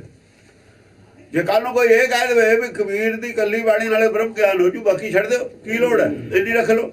ਕੀ ਗੁਰੂ ਗ੍ਰੰਥ ਸਾਹਿਬ ਨੂੰ ਫਿਰ ਤੁਸੀਂ ਖੰਡਨ ਕਰ ਦੋਗੇ? ਇਕੱਲੀ ਪੋਥੀ ਦੀ ਕਬੀਰ ਵਾਲੀ ਉਹ ਲੋੜ ਹੈ, ਬਥੇਰੀ ਹੈ। ਕਬੀਰ ਪੰਥੀ ਇਹ ਕਹਿ ਦੇਣ ਤੇ ਗੁਰੂ ਗ੍ਰੰਥ ਸਾਹਿਬ ਦੀ ਬਾਣੀ ਨੂੰ ਛੱਡ ਦੋਗੇ, ਬਾਕੀ ਨੂੰ ਤੁਸੀਂ। ਉਹ ਸਾਰੀ ਹੁੰਦੀ ਹੋਈ ਵੀ ਇਹਦੀ ਵਿਆਖਿਆ ਹੁੰਦੀ ਹੋਈ ਤਾਂ ਤੁਹਾਨੂੰ ਸਮਝ ਨਹੀਂ ਆਈ। 10 ਗ੍ਰੰਥ ਕੋਲ ਉਹਦੇ ਹੁੰਦੇ ਹੋਏ ਤਾਂ ਸਮਝ ਨਹੀਂ ਆਈ। ਸਮਝ ਲੈਣਗੇ। ਕੱਲੇ ਕਬੀਰ ਦੀ ਬਾਣੀ ਨਾਲੇ ਬ੍ਰਹਮ ਗਿਆਨ ਹੋਇਆ, ਬਾਕੀ ਦੀ ਕੀ ਲੋੜ ਸੀ ਲਿਖਣ ਦੀ? ਬਾਕੀ ਦੀ ਤਾਂ ਲੋੜ ਸੀ 10 ਗ੍ਰੰਥ ਬਿਨਾਂ ਇਹ ਵੀ ਨਹੀਂ ਸੀ ਸਮਝ ਆਉਣਾ। ਇਹਦੇ ਹੁੰਦੇ ਹੋਏ ਉਹ ਬੜੀਆਂ 'ਚ ਫਿਰਦੇ ਨੇ ਤੁਹਾਡੇ ਸਾਰੇ ਕਿਰਪਾਨਾਂ ਪਾ ਪਾ ਕੇ। ਹਟਾ ਲਓ ਉਹਨਾਂ ਨੂੰ, ਹਟਾ ਕੇ ਦਿਖਾਓ। ਉਹਦੇ ਫਿਰਦੇ ਨੇ ਉਹਨੂੰ ਹਟਾ ਕੇ ਵੀ ਦਿਖਾਓ ਨਾ। ਇਹਦੇ ਨਾਲ ਨਹੀਂ ਗੱਲ ਬਣਦੀ ਹੈ, ਇਕੱਲੇ ਨਾਲ ਇਹਦੇ ਨਾਲ ਗੱਲ ਬਣਦੀ ਹੋ ਨਹੀਂ ਹੈ ਇਕੱਲੇ ਨਾਲ। ਹੁਣ ਤੇ ਬਣੀ ਹੋਈ ਨਹੀਂ ਅਜੇ ਤੱਕ, ਤਾਂ ਦੂਆ ਪੰਥ ਨਾਲ ਚਲਾਇਆ। ਇਹ ਪਹਿਲਾਂ ਪੰਥ ਚੱਲਦਾ ਹੀ ਹੈ ਇੱਕ, ਤਾਂ ਇਹ ਤਾਂ ਪਹਿਲਾਂ ਨਹੀਂ ਚੱਲਦਾ। ਆ ਜਿਹੜਾ ਨਾਲ ਦੂਆ ਚਲਾਇਆ ਨਾ, ਦੂਆ ਕਿਵੇਂ ਚਲਾਇਆ ਹੈ? ਜਿਹੜੀ ਪੱਥਰ ਪੂਜਾ ਸੀ ਇਹਨਾਂ ਨੇ ਬਣਾਈ, ਉਹ ਵੀ ਚੱਡੀ ਲਫ਼ਜ਼, ਸਾਰੇ ਲਫ਼ਜ਼ ਇਹ ਆਦ ਵਿੱਚ ਆਏ ਹੋਏ ਨੇ। ਚੰਡ ਮੁੰਡ ਵੀ ਆਏ ਹੋਏ ਲਫ਼ਜ਼, ਮੈਂ ਕਿਹਾ ਸੁਰ ਸਾਰੇ ਆਏ ਹੋਏ ਨੇ ਸ਼ਬਦ। ਇਹਨਾਂ ਦੀ ਵਿਆਖਿਆ ਉਹਦੇ 'ਚ ਦਸਮ ਦੇ ਵਿੱਚ ਆ, ਇਹਦੇ 'ਚ ਵਿਆਖਿਆ ਨਹੀਂ ਹੈ। ਆਏ ਤਾਂ ਹੋਏ ਨੇ ਸਾਰੇ ਲਫ਼ਜ਼ ਆਦ ਦੇ ਵਿੱਚ ਵੀ, ਪਰ ਇੱਥੇ ਬਹੁਤੀ ਵਿਆਖਿਆ ਨਹੀਂ ਕੀਤੀ ਇਹਨਾਂ ਨੇ। ਕਿਹਾ ਉੱਥੋਂ ਆਪੇ ਦੇਖ ਲੈਣਗੇ।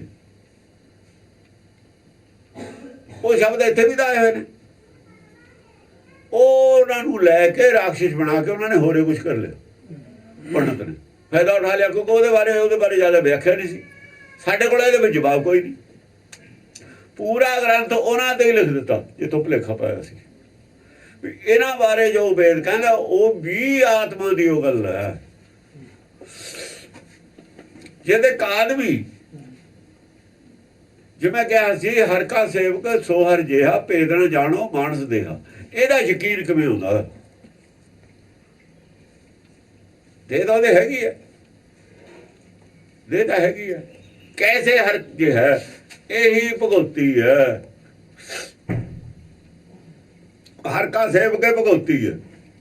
ਪ੍ਰਗਟ ਰੂਪ ਦੇ ਵਿੱਚ ਲੜਾਈ ਹੋ ਲੜਦਾ, ਅਸਲ 'ਚ ਲੜਾਈ ਹੈ ਤਾਂ ਪਰਮੇਸ਼ਰ ਦੀ ਹੈ। ਹੁਕਮ ਦਾ ਪਰਮੇਸ਼ਰ ਦਾ ਹੁਕਮ ਹੈ, ਜੋ ਉਹ ਦੁਨੀਆ ਮੱਤਾਂ ਦੇ ਖਿਲਾਫ ਬੋਲਦਾ ਉਹ ਹੈ, ਬੁਲਾਉਂਦਾ ਪਰਮੇਸ਼ਰ ਹੈ। ਤੇ ਲੋਕਾਂ ਨੂੰ ਤਾਂ ਫਿਰ ਉਹੀ ਦੀਦਾ ਨਾ ਵਿਰੋਧ ਕਰਦਾ। ਦੂਜੀਆਂ ਮੱਤਾਂ ਵਾਲਿਆਂ ਨੂੰ ਤਾਂ ਵਿਰੋਧ ਕਰਦਾ ਵਿਅਕਤੀ ਦਿਖ ਰਿਹਾ ਨਾ। ਉਹ ਕਹਿੰਦੇ ਉਹਨੂੰ ਵਿਅਕਤੀ ਨਾ ਮੰਨ ਕੇ ਚੱਲਿਓ ਤੁਸੀਂ, ਕਿਉਂਕਿ ਹਰ ਕੀ ਸੇਵਾ ਕਰਦੇ ਨਾ। ਜੋ ਹਰ ਬੁਲਾਉਂਦਾ ਤਾਂ ਬੋਲਦਾ, ਬੋਲਦਾ ਸੇਵਾ ਹੀ ਹੈ। ਹਰ ਕਾ ਸੇਵਕ ਸੋ ਹਰ ਜੇ, ਉਹਨੂੰ ਆਤਮਾ ਨੂੰ ਦੇਖੋ, ਉਹਦੀ ਸਰੀਰ ਨੂੰ ਨਾ ਦੇਖੋ। ਤੁਸੀਂ ਸਰੀਰ ਤੁਹਾਡੇ ਵਰਗਾ ਹੀ ਹੈ, ਰੋਟੀ ਪਾਣੀ ਇਹੋ ਜਿਹੀ ਉਹ ਖਾਂਦਾ। ਉਹ ਇਹ ਨਹੀਂ ਹੈ ਵੀ ਉਹਨੂੰ ਹੋਰ ਪਾਣੀ ਚਾਹੀਦਾ ਕਿਤੋਂ, ਵੀ ਇਹ ਦੇਖਦਾ ਪਾਣੀ ਨਹੀਂ ਚਾਹੀਦਾ ਉਹਨੂੰ, ਵੀ ਉਹਨੂੰ ਰੋਟੀ ਇੱਥੇ ਵਾਲਾ ਨਹੀਂ ਚਾਹੀਦਾ। ਇਹ ਤਾਂ 3.5 ਮਣ ਦੇ ਦੀ ਚੱਲੇ ਪਾਣੀ ਆਨੇ ਤਾਂ ਪਾਣੀ ਅੰਨ ਵਾਲੇ ਚੱਲਣੀ, ਸਰੀਰ ਬਾਹਰ ਇਹਦੇ ਨਾਲੇ ਚੱਲਣਾ। ਸਵਾਲ ਇਹ ਹੈ ਕਿ ਉਹ ਬੋਲਦਾ ਕੀ ਹੈ, ਕਹਿੰਦਾ ਕੀ ਹੈ, ਉਹ ਜੀਵਨ ਕਿਵੇਂ ਜਿਉ ਰਿਹਾ, ਉਹਦੀ ਵਿਚਾਰਧਾਰਾ ਕੀ ਹੈ। ਸਵਾਲ ਇਸ ਗੱਲ ਦਾ। ਉਹ ਜੋ ਕਹਿ ਰਿਹਾ ਹੈ, ਆਪਣਾ 'ਚ ਕੋਈ ਲਾਲਚ ਨਹੀਂ, ਉਹਦੇ 'ਚ ਆਪਣੇ ਸਵਾਰਥ ਵਾਸਤੇ ਕੁਛ ਨਹੀਂ ਕਹਿ ਰਿਹਾ। ਅਸੀਂ ਜੋ ਕੁਝ ਬੋਲਦੇ ਆਪਣੇ ਸਵਾਰਥ ਵਿੱਚ ਬੋਲਦੇ ਹਾਂ। ਸੰਸਾਰ ਦੇ ਲੋਕ ਜੋ ਬੋਲਦੇ ਨੇ ਸਵਾਰਥ ਵਿੱਚ ਬੋਲਦੇ ਨੇ। ਸੰਸਾਰ ਦੀਆਂ ਮੱਤਾਂ ਜੋ ਬੋਲਦੀਆਂ ਸਵਾਰਥ 'ਚ ਬੋਲਦੀਆਂ ਨੇ। ਸੰਤ ਜਿਹਨੇ ਬੋਲਦੇ ਨੇ ਸਵਾਰਥ ਵਿੱਚ ਬੋਲਦੇ ਨੇ, ਪਰਮਾਰਥ ਦੀ ਗੱਲ ਕੋਈ ਨਹੀਂ ਕਰਦਾ। ਉਹਨਾਂ ਦੇ ਪਰਮਾਰਥ ਵਿੱਚ ਵੀ ਸਵਾਰਥ ਹੈ, ਲੋਕਾਂ ਨੂੰ ਸਮਝ ਨਹੀਂ ਆਉਂਦੀ। ਜਿਹੜੇ ਅੰਮ੍ਰਿਤ ਛਕਾਉਂਦੇ ਨੇ ਉਹ ਪਰਮਾਰਥ ਨਹੀਂ ਹੈ, ਸਵਾਰਥ ਹੈ ਉੱਥੇ ਵੀ। ਉਹਨੂੰ ਪਤਾ ਵੀ ਹੈ ਲੋਕਾਂ ਨੂੰ ਸਵਾਰਥ ਕੀ ਹੈ। ਉੱਥੇ ਆਪਣੇ ਨਾਲ ਜੋੜਦੇ ਨੇ। ਜਿੰਨੇ ਬੰਦਿਆਂ ਨੂੰ ਜੋੜ ਲੈਣਗੇ ਉਹਨਾਂ ਨੂੰ ਚੜਾਵਾ ਜ਼ਿਆਦਾ ਆਊਗਾ। ਹਰ ਕੰਮ 'ਚ ਸਵਾਰਥ ਹੈ ਉਹਨਾਂ ਦੇ। ਜਿੱਥੇ ਸਵਾਰਥ ਨਹੀਂ ਉੱਥੇ ਉਹ ਆਪਣੇ ਨਾਲ ਨਹੀਂ ਜੋੜੂ, ਉਹਨੂੰ ਉਹਦੇ ਨਾਲ ਜੋੜੂਗਾ। ਜਾਂ ਜਿਹਨੇ ਪੈਦਾ ਕੀਤਾ ਉਹਦੇ ਨਾਲ ਜੋੜੂਗਾ, ਜਾਂ ਉਹਨੂੰ ਉਹਦੇ ਨਾਲ ਜੋੜੂਗਾ। ਜਾਂ ਤਾਂ ਹੁਕਮ ਨਾਲ ਜੋੜੂਗਾ, ਪਰਮੇਸ਼ਰ ਨਾਲ ਜੋੜੂਗਾ, ਜਾਂ ਫਿਰ ਉਹਦੇ ਅੰਦਰ ਜਿਹੜਾ ਬੈਠਾ ਉਹਦੇ ਨਾਲ ਜੋੜੂਗਾ। ਆਪਣੇ ਨਾਲ ਕਾਸ ਨੂੰ ਜੋੜੂ? ਕਿਉਂ ਜੋੜੂ ਆਪਣੇ ਨਾਲ? ਆਪਣੇ ਨਾਲ ਜੁੜੇ ਗਿਆ ਜੋ ਆਪਣੇ ਆਪ ਨਾਲ ਜੁੜ ਗਿਆ। ਜਿੱਥੇ ਸਵਾਰਥ ਖਤਮ ਹੋ ਗਿਆ ਉਹ ਸਾਰੇ ਇਕੱਠੇ ਨੇ।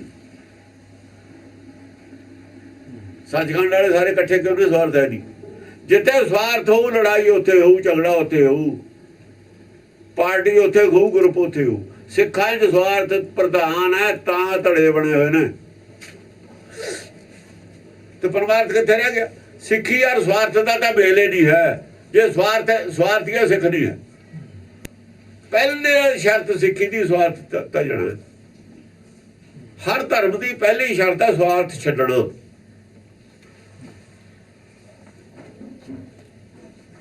ਸਵਯੰ ਦਾ ਅਰਥ, ਸਵਯੰ ਦਾ ਲਾਭ, ਅਰਥ ਦਾ ਮਤਲਬ ਲਾਭ ਹੁੰਦਾ। ਸਵਯੰ ਦਾ ਬੈਨੀਫਿਟ ਇਹ ਤਿਆਗਣਾ। ਪਰ ਇੱਥੇ ਤਾਂ ਅਰਥ ਨੂੰ ਪਦਾਰਥ ਮੰਨਿਆ ਹੋਇਆ। ਅਰਥ ਕੀ ਹੈ? ਅਰਥ ਪੈਸਾ, ਅਰਥ ਧਰਮ, ਅਰਥ ਕਾਮ ਮੋਖ, ਤਿੰਨ ਪਦਾਰਥਾਂ ਤੁਸੀਂ ਮਾਇਆ ਵਾਲੇ ਬੰਨੀ ਬੈਠੇ ਹੋ। ਧਰਮ ਦੇ ਵਿੱਚ ਅਰਥ ਦਾ ਕੀ ਕੰਮ, ਮਾਇਆ ਦਾ ਕੀ ਕੰਮ? ਅਸੀਂ ਧਰਮ ਦੇ ਮੂਹਰੇ ਗੋਲਕ ਰੱਖ ਲਈ ਗੁਰੂ ਦੇ। ਗੋਲਕ ਨਹੀਂ ਸੀ ਆਉਂਦੀ ਜੇ ਨਾ ਮੰਨਦੇ। ਗੋਲਕ ਨਹੀਂ ਬਣ ਸਕਦੀ ਗੁਰਦੁਆਰੇ 'ਚ। ਗੁਰਦੁਆਰੇ 'ਚ ਗੋਲਕ ਨਹੀਂ ਬਣ ਸਕਦੀ ਜੇ ਧਰਮ ਅਰਥ ਨਾ ਮੰਨਦੇ। ਜੇ ਧਰਮ ਨੂੰ ਅਰਥ ਨਾਲ ਨਾ ਮੰਨੀਏ ਤਾਂ ਗੋਲਕ ਨਹੀਂ ਬਣ ਸਕਦੀ ਗੁਰਦੁਆਰੇ 'ਚ। ਤਾਂ ਮੰਨਣਾ ਪਿਆ। ਤੇ ਉਹਨਾਂ ਦੇ ਤਾਂ ਪੈਸਾ ਹੀ ਪੈਸਾ ਹੈ ਮੰਦਰਾਂ ਦੇ ਵਿੱਚ। ਇੱਥੇ ਧਰਮ ਦੇ ਵਿੱਚ ਅਰਥ ਬੜਿਆ ਔਰ ਸਵਾਰਥ ਪੈਦਾ ਹੋਇਆ। ਸਵਾਰਥ ਪੈਦਾ ਹੋਇਆ, ਸਵਾਰਥ ਪੈਦਾ ਹੋਇਆ, ਧਰਮ ਖਤਮ ਹੋ ਗਿਆ। ਧਰਮ ਅਰਥ ਕਾਮ, ਕਾਮਨਾ, ਇੱਛਾ, ਬ੍ਰਿਸ਼ਟੀ ਦੀ ਇੱਛਾ, ਬੜੇ ਬਣਨ ਦੀ ਇੱਛਾ। ਇੱਛਾ ਪੈਦਾ ਹੋਈ, ਧਰਮ ਦਾ ਸਵਾਲ ਹੀ ਪੈਦਾ ਨਹੀਂ ਹੈ। ਇੱਛਾ ਹੰਕਾਰ ਦਾ ਦੂਆ ਰੂਪ ਹੈ। ਧਰਮ ਕਿੱਥੇ ਰਹਿ ਗਿਆ? ਧਰਮ ਅਰਥ ਕਾਮ ਮੋਖ ਜਿਹੜਾ ਹੈਗਾ ਪੰਡਤ ਦੀ ਬਾਟ ਪਾੜੀ ਹੋਈ ਹੈ। ਉਹ ਬਾਟ ਪਾੜੀ ਵਾਲਾ ਧਰਮ ਤੁਸੀਂ ਹੋ ਅਪਣਾਈ ਬੈਠੇ ਹੋ। ਉਹੀ ਟੀਕਾਕਰਨ ਲਿਖਿਆ ਹੋਇਆ ਪੰਡਤ ਦਾ। ਪੰਡਤ ਨੇ ਅਰਥ ਕਰਕੇ ਦੇ ਦਿੱਤੇ। ਜਿਵੇਂ ਵੇਦ ਦੇ ਅਰਥ ਕੀਤੇ ਤੇ ਨਾ ਸਮਰਥ ਸ਼ਾਸਤਰ, ਤੁਹਾਡੇ ਅਰਥ ਬਦਲਤੇ। ਦਸਮ ਦੇ ਅਰਥ ਬਦਲ ਕੇ ਦਿਖਾਓ ਕੋਈ। ਇਹਦੇ ਤਾਂ ਅਰਥ ਕਰ ਦੇਣਗੇ ਹੋਰ, ਟੀਕੇ ਵਾਲੇ ਕਰੇ ਹੋਏ ਨੇ, ਉਹਦੇ ਕਰਕੇ ਦਿਖਾਓ ਕੋਈ ਅਰਥ। ਉਹਦੇ ਅਰਥ ਛੇਤੀ ਫੜੇ ਜਾਣਗੇ, ਇਹਦੇ ਨਹੀਂ ਫੜ ਹੁੰਦੇ। ਉਹਦੇ ਅਰਥ ਹਰੇਕੇ ਫੜ ਲੂ, ਇਹਦੇ ਅਰਥ ਨਹੀਂ ਫੜ ਸਕਦਾ ਕੋਈ। ਉਹਦੇ ਪਲਟਾਏ ਅਰਥ ਫੜ ਹੁੰਦੇ ਨੇ ਥੋੜਾ ਜਿਹਾ ਧਿਆਨ ਨਾਲੇ, ਇਹਦੇ ਫੜੇ ਨਹੀਂ ਹੁੰਦੇ ਅਰਥ। ਉਹਦੇ ਚੰਡੀ ਦੇ ਅਰਥ ਕੀਤੇ ਤੇ ਚੰਡੀ ਚਰਿੱਤਰ ਜਿਹੜਾ ਪਹਿਲਾ, ਜਿਹੜੇ ਤ੍ਰਿਆ ਚਰਿੱਤਰ ਵਿੱਚ ਪਹਿਲਾ ਚਰਿੱਤਰ ਹੈ, ਉਹਦੇ ਅਰਥ ਕਰਕੇ ਦਿਖਾਉਣ ਮੂਰਤੀ। ਉੱਥੋਂ ਕੱਢ ਕੇ ਦਿਖਾਉਣ ਮੂਰਤੀ ਕਿਵੇਂ ਨਿਕਲੂ। ਮੂਰਤੀ ਜਾਂ ਕੋਈ ਔਰਤ, ਔਰਤ ਦੇ ਅਰਥ ਵੀ ਉੱਥੇ ਕਰਕੇ ਦਿਖਾਉਣ ਕਿਵੇਂ ਹੋਣਗੇ। ਉਹ ਸਾਰੀ ਹੁਕਮ ਦੀ ਵਿਆਖਿਆ ਉਹ ਤਾਂ ਅਰਥ ਨਹੀਂ ਬਦਲ ਸਕਦੇ। ਇਹਦੇ ਅਰਥ ਸਾਰੇ ਬਦਲਤੇ, ਪਤਾ ਨਹੀਂ ਲੱਗਿਆ ਇਹਨੂੰ। ਉਹ ਪੜਿਆ ਨਹੀਂ ਜੋਗੇ। ਜੇ ਉਹ ਪੜ੍ਹ ਲੈਂਦੇ ਤਾਂ ਇਹਦੇ ਅਰਥ ਬਦਲੇ ਹੋਏ ਫੜ ਲੈਂਦੇ। ਇਹਦੇ ਅਰਥ ਬਦਲੇ ਹੋਏ ਉਹ ਫੜੂ ਜਿਹੜਾ ਉਹਨੂੰ ਪਹਿਲਾਂ ਉਹਨੂੰ ਸਮਝ ਲੂਗਾ। ਅਸੀਂ ਪਹਿਲਾਂ ਪੜਾਉਂਦੇ ਹੀ 10 ਗ੍ਰੰਥੀ। ਮੈਨੂੰ 10 ਗ੍ਰੰਥੀ ਪੜਾਈ ਪਹਿਲਾਂ। ਇਹਦਾ ਅਸਰ ਹੀ ਨਹੀਂ ਹੋਇਆ ਜਿਹੜੇ ਅਰਥ ਬਦਲੇ ਹੋਏ ਨੇ ਨਾ ਟੀਕੇ ਦੇ ਵਿੱਚ। ਉਹਦਾ ਅਸਰ ਹੀ ਨਹੀਂ ਹੋਇਆ ਕਿਸੇ ਅਰਥ ਦਾ ਵੀ। ਉਹ ਤਾਂ ਦਸਮ ਗ੍ਰੰਥਾਂ ਨਾਲ ਮੇਲੇ ਨਹੀਂ ਖਾਂਦੇ ਅਰਥ। ਇਹ ਤਾਂ ਸਾਰੇ ਬਦਲੇ ਹੋਏ ਨੇ। ਤਾਂ ਖੋਜ ਸ਼ੁਰੂ ਹੋਈ। ਹਾਂਜੀ, ਕਾਸ਼ੀ ਫੂਟੇ ਪੰਡਤ, ਫੂਟੀ ਪੰਡਤਾ ਤੁਰ ਕਹਾਂ ਸਮਾਈ। ਜੇ ਕਾਸ਼ੀ ਫੁੱਟ ਜਾਂਦੀ ਹੈ ਤੁਰ ਕਿੱਥੇ ਰਹਿ ਜਾਂਦੀ ਹੈ? ਸਮਾਏਗਾ ਕਿਵੇਂ, ਕਾਹਦੇ ਸਮਾਏਗਾ? ਤੁਰ ਤੇ ਬਿਨਾਂ ਸਮਾਂ। ਤੁਰ ਮੈਂ ਧਿਆਨ, ਧਿਆਨ ਮੈਂ ਜਾਣਿਆ। ਜੇ ਤੁਰ ਦੇ ਵਿੱਚ ਧਿਆਨ ਹੈ, ਮਨ ਉੱਥੇ ਸਮਾਇਆ ਹੋਇਆ। ਧਿਆਨ ਮੈਂ ਜਾਣਿਆ, ਧਿਆਨ ਦੇ ਵਿੱਚੋਂ ਹੀ ਸਭ ਗਿਆਨ ਹੋਣਾ। ਧੁਨ ਵਿੱਚੋਂ ਹੀ ਸਾਰਾ ਗਿਆਨ ਹੋਣਾ। ਸਾਰਾ ਸ਼ਬਦ ਚੋਂ ਹੀ ਗਿਆਨ ਹੋਣਾ। ਔਰ ਸ਼ਬਦ ਤੇ ਬਿਨਾਂ ਮੁਕਤੀ ਨਹੀਂ ਹੈ। ਨਾਮ ਨਾਲ ਮੁਕਤੀ ਜਿੱਥੇ ਕਹੀ ਹੈ ਉੱਥੇ ਸ਼ਬਦ, ਜੋਗੀਆਂ ਨੂੰ ਨਾਮ ਨਾਲ ਮੁਕਤੀ ਨਹੀਂ ਕਹੀ ਹੋਈ। ਸਤਿਗੋਸ਼ਟ ਵਿੱਚ ਨਾਮ ਦਾ ਜ਼ਿਕਰ ਬਹੁਤ ਪਿੱਛੋਂ ਆਉਂਦਾ। ਉੱਥੇ ਵਿਸ਼ਾ ਇਹ ਹੈ ਕਿ ਸਾਚ ਸ਼ਬਦ ਬਿਨ ਮੁਕਤ ਨਾ ਕੋਏ। ਨਾਮ ਦੀ ਗੱਲ ਹੀ ਨਹੀਂ ਉੱਥੇ। ਉੱਥੇ ਰਹਾਉ ਦੀ ਪੰਕਤੀ ਇਹ ਹੈ ਕਿ ਸਾਚ ਸ਼ਬਦ ਬਿਨ ਮੁਕਤ ਨਾ ਕੋਏ। ਸਾਚ ਸ਼ਬਦ ਕਿਹਾ ਗੁਰਬਾਣੀ, ਸਾਚ ਸ਼ਬਦ ਸੱਚੀ ਬਾਣੀ ਹੈ। ਸੱਚ ਦੇ ਉਪਦੇਸ਼ ਬਿਨਾਂ ਕਿਸੇ ਨੂੰ ਮੁਕਤੀ ਮਿਲੀ ਹੋ ਨਹੀਂ ਅਜੇ ਤੱਕ। ਸ਼ਬਦ ਦਾ ਮਤਲਬ ਉਪਦੇਸ਼ ਹੁੰਦਾ। ਸਾਚ ਸ਼ਬਦ ਬਿਨ ਮੁਕਤ ਨਾ ਕੋਏ। ਕੋਈ ਅੱਜ ਤਾਈਂ ਮੁਕਤ ਨਹੀਂ ਹੋਇਆ ਸੱਚੇ ਉਪਦੇਸ਼ ਬਿਨਾਂ। ਤੇ ਝੂਠੇ ਨੇ ਜਿਹੜੇ ਸਮਰਥ ਸ਼ਾਸਤਰ, ਉਹਦੇ ਨਾਲ ਮੁਕਤੀ ਕਿਸੇ ਨੇ ਉਹਨਾਂ ਨੇ ਫਿਰ ਕੀ ਕਿਹਾ? ਕਹਿੰਦਾ ਜੀ ਮਰੇ ਤੋਂ ਮੁਕਤੀ ਮਿਲ ਜਾਂਦੀ। ਮਰੇ ਤੋਂ ਮਿਲਣੀ ਸੀ।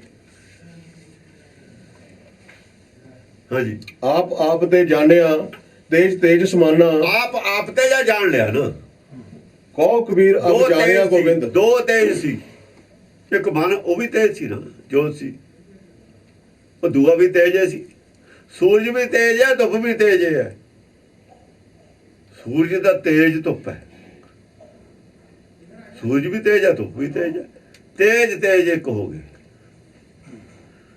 ਤੇਜ ਤੇਜ ਵਿੱਚ ਸਮਾ ਗਿਆ, ਆਪਣੇ ਮੂਲ ਚ ਸਮਾ ਗਿਆ। ਮਨ ਆਪਣੇ ਮੂਲ ਚ ਸਮਾ ਗਿਆ।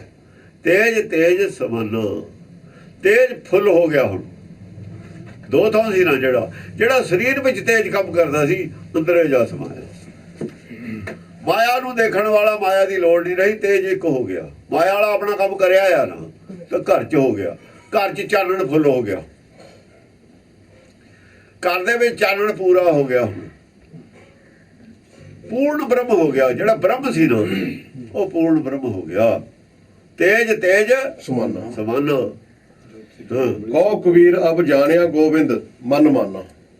ਕਹੋ ਕਬੀਰ ਅਬ ਜਾਣਿਆ ਗੋਬਿੰਦ। ਕਹਿੰਦਾ ਹੁਣ ਗੋਬਿੰਦ ਜਾਣ ਲਿਆ ਮੈਂ। ਕਬੀਰ ਕਹਿੰਦਾ ਹੁਣ ਮੈਂ ਜਾਣਿਆ ਗੋਬਿੰਦ ਕੀ ਹੁੰਦਾ ਹੈ।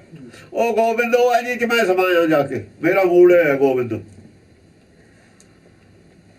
ਮਨ ਬਣ ਗਿਆ। ਹੁਣ ਤਾਂ ਹੀ ਮਨ ਗੋਬਿੰਦ ਨੂੰ ਮੰਨਿਆ ਹੀ ਨਹੀਂ ਮੇਰਾ, ਵੀ ਇਹ ਗੋਬਿੰਦ ਕਿਵੇਂ ਹੋ ਜਾਊਗਾ, ਆਦਮੀ ਗੋਬਿੰਦ ਕਿਵੇਂ ਹੋ ਜਾਊਗਾ, ਇੱਕ ਆਦਮੀ ਦੂਏ 'ਚ ਕਿਵੇਂ ਸਮਾ ਜਾਊਗਾ। ਉਹ ਜਿਹੜੀ ਮੈਨੂੰ ਭੁਲੇਖਾ ਸੀ ਨਾ, ਗੱਲ ਮਨ ਨਹੀਂ ਸੀ ਮੰਨਦਾ ਅੰਦਰਲਾ, ਮੇਰੀ ਅਕਲ ਤੋਂ ਬਾਹਰ ਸੀ ਜਿਹੜੀ ਗੱਲ ਹੋਈ ਸੀ। ਹੁਣ ਮੇਰੀ ਸਮਝ ਆਈ ਆ ਵੀ ਹਾਂ ਆਪਣੇ ਅੰਦਰੇ ਸਮਾਉਣਾ, ਅੱਧੇ ਅੱਧੇ ਨੇ ਦੋਏ ਤਾਂ ਇੱਕ ਹੁਣ। ਵੀ ਜੇ ਗੋਬਿੰਦ ਪੂਰਾ ਹੈ, ਉਹਦੇ 'ਚ ਮੈਂ ਸਮਾ ਕੇ ਗੋਬਿੰਦ ਦਾ ਢੂੰਡ ਬਣ ਜਾਊਗਾ। ਜੇ ਮੈਂ ਅੱਧਾ, ਬਈ ਇੱਕ ਚੀਜ਼ ਹੈ, ਉਹਦੇ 'ਚ ਦੂਈ ਸਮਾ ਜਾਵੇ। ਕਿਲੋ ਦੁੱਧ ਹੈ, ਤੁਸੀਂ ਉਹਦੇ 'ਚ ਪਾਈਆ ਹੋਰ ਪਾ ਦਿਓ, ਉਹ ਕਿਲੋ ਰਹਿ ਗਿਆ, ਫਿਰ ਸਵਾ ਕਿਲੋ ਹੋ ਗਿਆ। ਉਹ ਤਾਂ ਇੱਕ ਤਾਂ ਉਹਦਾ ਇੱਕ ਰਿਹਾ ਹੀ ਨਾ। ਜੇ ਉਹ ਅੱਡ ਪਿਆ ਕੋਈ ਇਹੋ ਜਿਹੀ ਚੀਜ਼ ਹੈ, ਆਪਾਂ ਰੁਪਈਆ ਹੈਗਾ ਇੱਕ ਪੂਰਾ, ਚਲੋ ਉਹ ਚਵਾਨੀ ਹੋਰ ਸਿਰਤੀ ਤਾਂ ਚਵਾਨੀ ਅੱਡ ਪਈ, ਰੁਪਈਆ ਅੱਡ ਪਿਆ, ਫਿਰ ਸਮਾਇਆ ਨਹੀਂ, ਫਿਰ ਸਮਾਇਆ ਨਹੀਂ। ਰੁਪਈਆ ਅੱਡ ਪਿਆ, ਚਵਾਨੀ ਅੱਡ ਪਈ ਆ, ਉਹ ਫਿਰ ਸਮਾਇਆ ਹੈ ਨਹੀਂ। ਜੇ ਸਮਾਇਆ ਤਾਂ ਉਹ ਇੱਕ ਨਹੀਂ ਰਿਹਾ। ਇਹ ਉਹਦਾ ਅੰਕੜਾ ਨਹੀਂ ਸੀ ਠੀਕ ਆਉਂਦਾ, ਮੈਥ। ਇਹ ਸਾਇੰਸ ਦੀ ਗੱਲ ਨਹੀਂ ਹੈ, ਮੈਥ ਦੀ ਗੱਲ ਹੈ, ਹਿਸਾਬ ਦੀ ਗੱਲ ਹੈ। ਹਿਸਾਬ ਫਿੱਟ ਨਹੀਂ ਸੀ ਆਉਂਦਾ ਉਹਦਾ, ਵੀ ਜਿਹੜਾ ਪਹਿਲਾਂ ਇੱਕ ਹੈ ਉਹਦੇ ਜਿਹੜਾ ਸਮਾਊਗਾ ਉਹ ਤਾਂ ਫਿਰ ਉਹਨੇ ਇੱਕ ਨਹੀਂ ਰਹਿਣਾ। ਤਾਂ ਉਹ 'ਚ ਕੁਛ ਵੀ ਐਡ ਕਰਾਂਗੇ, ਇੱਕ ਕਿਵੇਂ ਰਹਿ ਗਿਆ ਉਹ, ਉਹਦਾ ਹਿਸਾਬ ਇੱਥੋਂ ਫਿੱਟ ਨਹੀਂ ਸੀ ਆਉਂਦਾ, ਵੀ ਇਹ ਗੱਲ ਕੁਛ ਗਲਤ ਕਹਿ ਰਹੇ। ਇਹ ਤਾਂ ਗੱਲ ਬਣਨੀ ਨਹੀਂ ਹੈ। ਇਸ ਏਕੇ ਕਾ ਭੇਦ ਨਹੀਂ ਜਾਣਿਆ ਲੋਕਾਂ ਨੇ। ਇਸ ਏਕੇ ਕਾ ਜਾਣੇ ਪਿਓ, ਆਪੇ ਕਰਤਾ ਆਪੇ ਦਿਓ। ਜਿਹਨੇ ਭੇਦ ਜਾਣਿਆ ਉਹਨੇ ਆਪੇ ਕਰਤਾ ਆਪੇ ਦਿਓ ਹੈ। ਉਹ ਆਪੇ ਕਰਤਾ ਆਪੇ ਦਿਓ। ਜਿਹੜਾ ਕਰਤਾ ਬਣਿਆ ਹੋਇਆ ਸੀ ਨਾ ਮਨ, ਜੋ ਕੁਝ ਕਰਦਾ ਸੀ ਸਰੀਰ ਧਾਰ ਕੇ, ਅੰਦਰ ਵਾਲਾ ਦਿਓ ਸੀ। ਕਹਿੰਦਾ ਦੋਏ ਕੋਈ ਨੇ, ਆਪੇ ਕਰਤਾ ਆਪੇ ਦਿਓ ਹੁੰਦਾ। ਉਹ ਦਿਓ ਗੋਬਿੰਦ ਹੈ।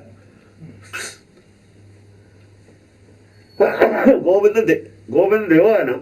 ਆਪੇ ਕਰਤਾ ਆਪੇ ਦਿਓ ਗੋਬਿੰਦ ਵੀ ਤੂੰ ਆਪੇ। ਅੱਧਾ ਗੋਬਿੰਦ ਹੈ, ਅੱਧਾ ਗੋਰਾ, ਅੱਧਾ ਚੇਲਾ ਹੈ। ਆਪੇ ਗੁਰ ਚੇਲਾ, ਗੁਰ ਚੇਲੇ ਕੀ ਸੰਧ ਮਲਾਈ। ਗੁਰ ਚੇਲੇ ਨੇ ਕੌਣਾ, ਉਹ ਗੋਬਿੰਦ ਗੋਰਾ ਹੈ, ਦਿਓ ਹੈ। ਆਪੇ ਕਰਤਾ ਆਪੇ ਦਿਓ। ਅਸਲ ਐ ਇੱਕ ਹੋਣਾ, ਇੱਕ ਇਹਨੇ ਆਪ ਹੋਣਾ। ਇਹੀ ਦੌੜ ਹੋਇਆ ਹੈ, ਦੋ ਥਾਂ ਹੋਇਆ ਹੈ। ਕਿਸੇ ਇੱਕ ਨਾਲ ਨਹੀਂ ਸਮਾ ਸਕਦਾ ਇਹ। ਇੱਕ ਜਿਹਨੀ ਕੁਛ, ਫਿਰ ਇਹਦੇ 'ਚ ਕੁਛ ਵੀ ਐਡ ਨਹੀਂ ਹੋਣਾ। ਜਦ ਆਪ ਇੱਕ ਹੋ ਜੂ, ਦੂਆ ਕਿਵੇਂ ਐਡ ਹੋ ਜੂ। ਜਿਹੜਾ ਆਪ ਇੱਕ ਹੋ ਗਿਆ ਉਹਦੇ ਨਾਲ ਦੂਜਾ ਨਹੀਂ ਮਿਲ ਸਕਦਾ। ਅੰਤਰਾਤਮਾ ਜੋ ਮਿਲੇ ਮਿਲਿਆ ਵੀ ਸੋਏ। ਅੰਤਰ ਆਤਮਾ ਨਾਲ ਮਿਲਣਾ, ਉਹਨੂੰ ਮਿਲਿਆ ਹੋਇਆ ਕਹਿੰਦੇ ਨੇ। ਚੌਥੀ ਜੋਤ ਮਿਲੀ ਸੰਪੂਰਨ। ਚਰਨ ਕਮਲ ਜਾ ਕੇ ਹਿਰਦੇ ਵਸੇ, ਸੋ ਜਨ ਕਿਉ ਡੋਲੇ ਦੇਵ। ਮਾਨੋ ਸਭ ਸੁਖ ਨੌ ਨਿਧ ਤਾਕੇ, ਸਹਿਜ ਸਹਿਜ ਜਸ ਬੋਲੇ ਦੇਵ।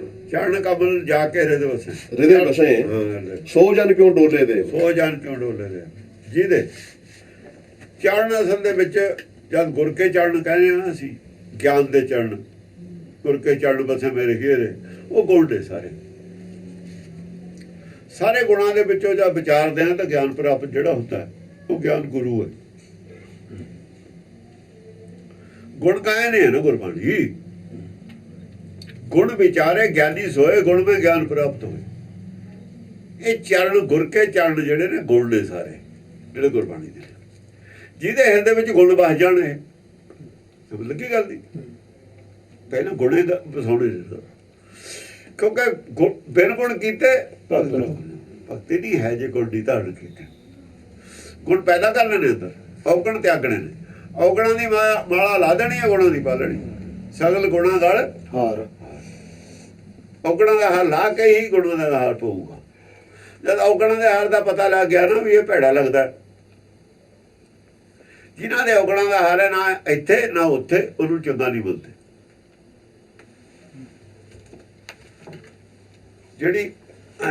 ਜਿਹੜੀ ਬੁੱਧ ਨੇ ਔਗਣਾਂ ਦਾ ਹਾਰ ਪਾਇਆ ਹੋਇਆ, ਉਹਨੂੰ ਕਬੀਰ ਕਹਿ ਰਿਹਾ ਪਹਿਲੀ ਗੱਲ ਹੈ ਜਿਹੜੀ ਬੁੱਧ ਸੀ ਨਾ ਮੇਰੀ ਔਗਣਾਂ ਦੇ ਹਾਰ ਵਾਲੀ, ਔਗਣਾਂ ਦਾ ਹਾਰ ਪਾਇਆ ਸੀ ਉਹਨੇ। ਪਹਿਲੀ ਕੁਰੂਪ ਕੁਜਾਤ ਕੁਲਖਣੀ ਸਹੁਰੇ ਪਈਏ ਬੁਰੀ, ਔਗਣਾਂ ਦੇ ਹਾਰ ਵਾਲੀ ਬੁੱਧੀ ਸੀ। ਮਨਮੱਤਾਂ ਸਭ ਔਗਣਾਂ ਦੇ ਹਾਰ ਵਾਲੀਆਂ ਨੇ, ਔਗਣਾਂ ਦਾ ਹਾਰ ਹੁੰਦਾ ਨਾ ਪਾਇਆ ਹੋਇਆ। ਆ ਜਿਹੜੇ ਹੀਰੇ ਜਵਾਹਰਾਤ ਸੰਸਾਰੀ ਨੇ ਔਗਣਾਂ ਦਾ ਹਾਰ ਹੈ ਪਾਇਆ ਨਾ, ਕਿਉਂਕਿ ਬੜਾ ਬਣਨ ਦੀ ਇੱਛਾ ਹੈ।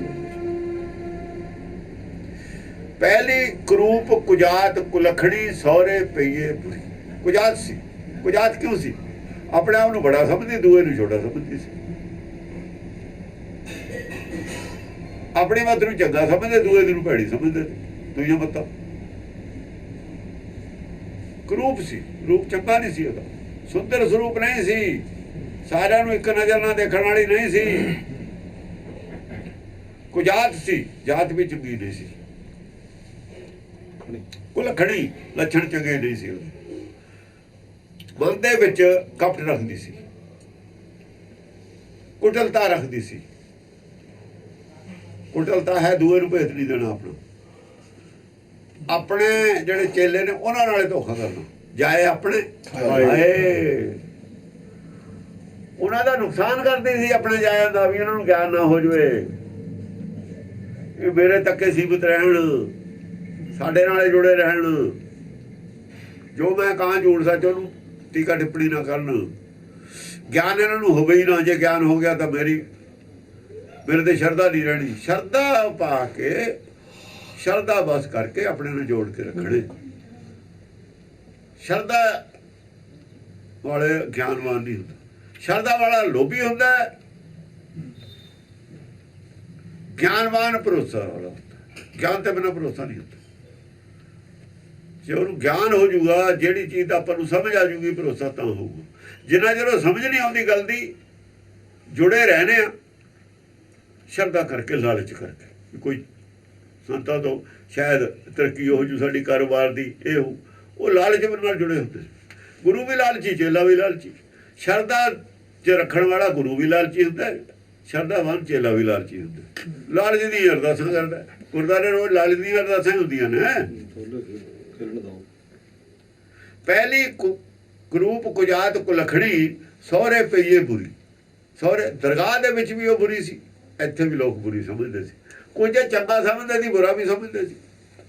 ਹੁਣ ਮੁਸਲਮਾਨ ਮਤ ਨੂੰ ਹਿੰਦੂ ਬੁਰਾ ਸਮਝਦੇ ਨੇ, ਹਿੰਦੂ ਮਤ ਨੂੰ ਮੁਸਲਮਾਨ ਬੁਰਾ ਸਮਝਦੇ ਨੇ, ਔਰ ਬੋਧੀ ਬੁਰਾ ਸਮਝਦੇ ਨੇ, ਹੋਰ ਬੁਰਾ ਸਮਝਦੇ ਨੇ। ਆਪਣੀ ਮਤ ਨੂੰ ਆਪ ਚੰਗਾ ਸਮਝੀਦਾ, ਦੂਏ ਸਾਰੇ ਬੁਰਾ ਸਮਝਦੇ ਨੇ, ਦੂਜੀਆਂ ਮਤਾਂ ਨੇ। ਇਵੇਂ ਸਾਰਿਆਂ ਦਾ ਹਾਲ ਹੈ। ਇਹ ਲੋਕ ਜਿਵੇਂ ਬੁਰਾ ਮੰਨਣ ਵਾਲੇ ਜ਼ਿਆਦਾ ਨੇ।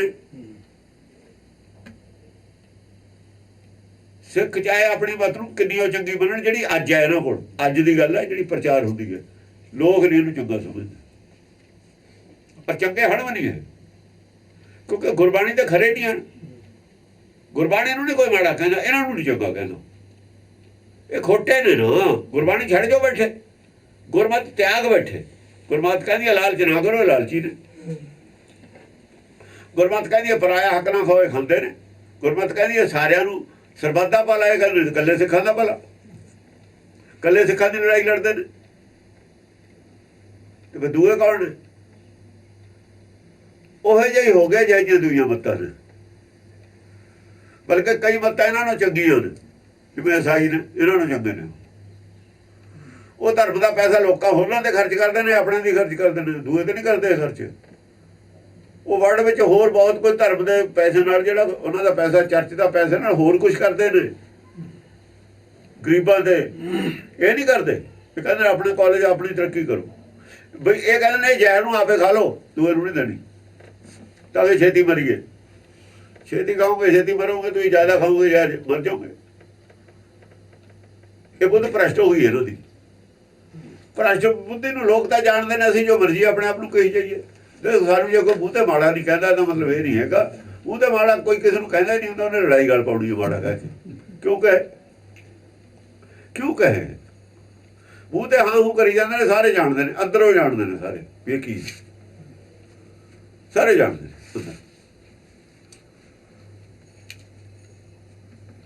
ਇਹ ਜਿਹੜੀ ਪਹਿਲੀ ਬੁੱਧ ਸੀ, ਕਹਿੰਦਾ ਕਰੂਪ ਕੁਜਾਤ ਕੁਲਖਣੀ ਸਹੁਰੇ ਪਈਏ ਬੁਰੀ, ਅਬ ਕੀ ਸੁੰਦਰ ਸਰੂਪ ਸੁਲਖਣੀ ਸਹਿਜੇ ਉਦਰ ਧਰੀ। ਅਸਲ ਦੇ ਵਿੱਚ ਜਿਹੜੀ ਸਾਡੀ ਬੁੱਧ ਹੈ, ਜਿਹੜੀ ਗੁਰਮਤਿ ਤੋਂ ਬੁੱਧ, ਜਿਹੜੀ ਵਿਵੇਕ ਬੁੱਧੀ ਹੈ, ਉਹ ਸੁੰਦਰ ਸਰੂਪ ਸੁਜਾਨ ਸੁਲਖਣੀ ਹੈ। ਉਹਨੂੰ ਨਹੀਂ ਕੋਈ ਨਿੰਦਦਾ, ਉਹ ਹੈ ਦਰਜ ਸਾਡੇ ਗੁਰਬਾਣੀ ਚ।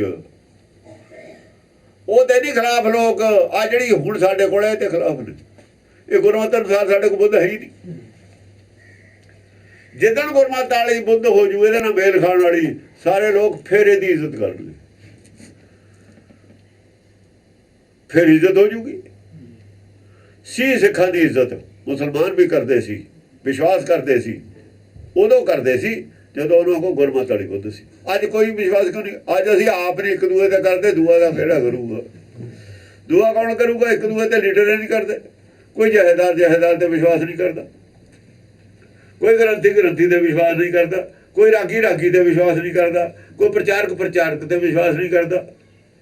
ਕਿਉਂ ਨਹੀਂ ਕਰਦਾ? ਗੁਰਮਤਿ ਤਿਆਗਤੀ। ਲੋਭ ਬਸ ਨੇ, ਸਾਰੇ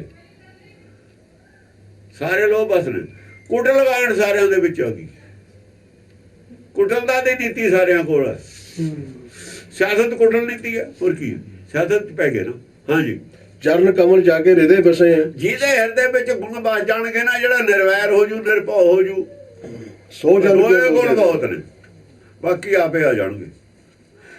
ਨਿਰਵੈਰ ਹੋ ਜਵੇ, ਇੱਕੋ ਹੀ ਗੁਣ ਬਹੁਤ ਹੈ। ਕੋਈ ਨਿਰਵੈਰ ਹੋ ਜਵੇ, ਸਾਰੇ ਗੁਣ ਵਿੱਚ ਹੀ ਆ ਜਾਣਗੇ।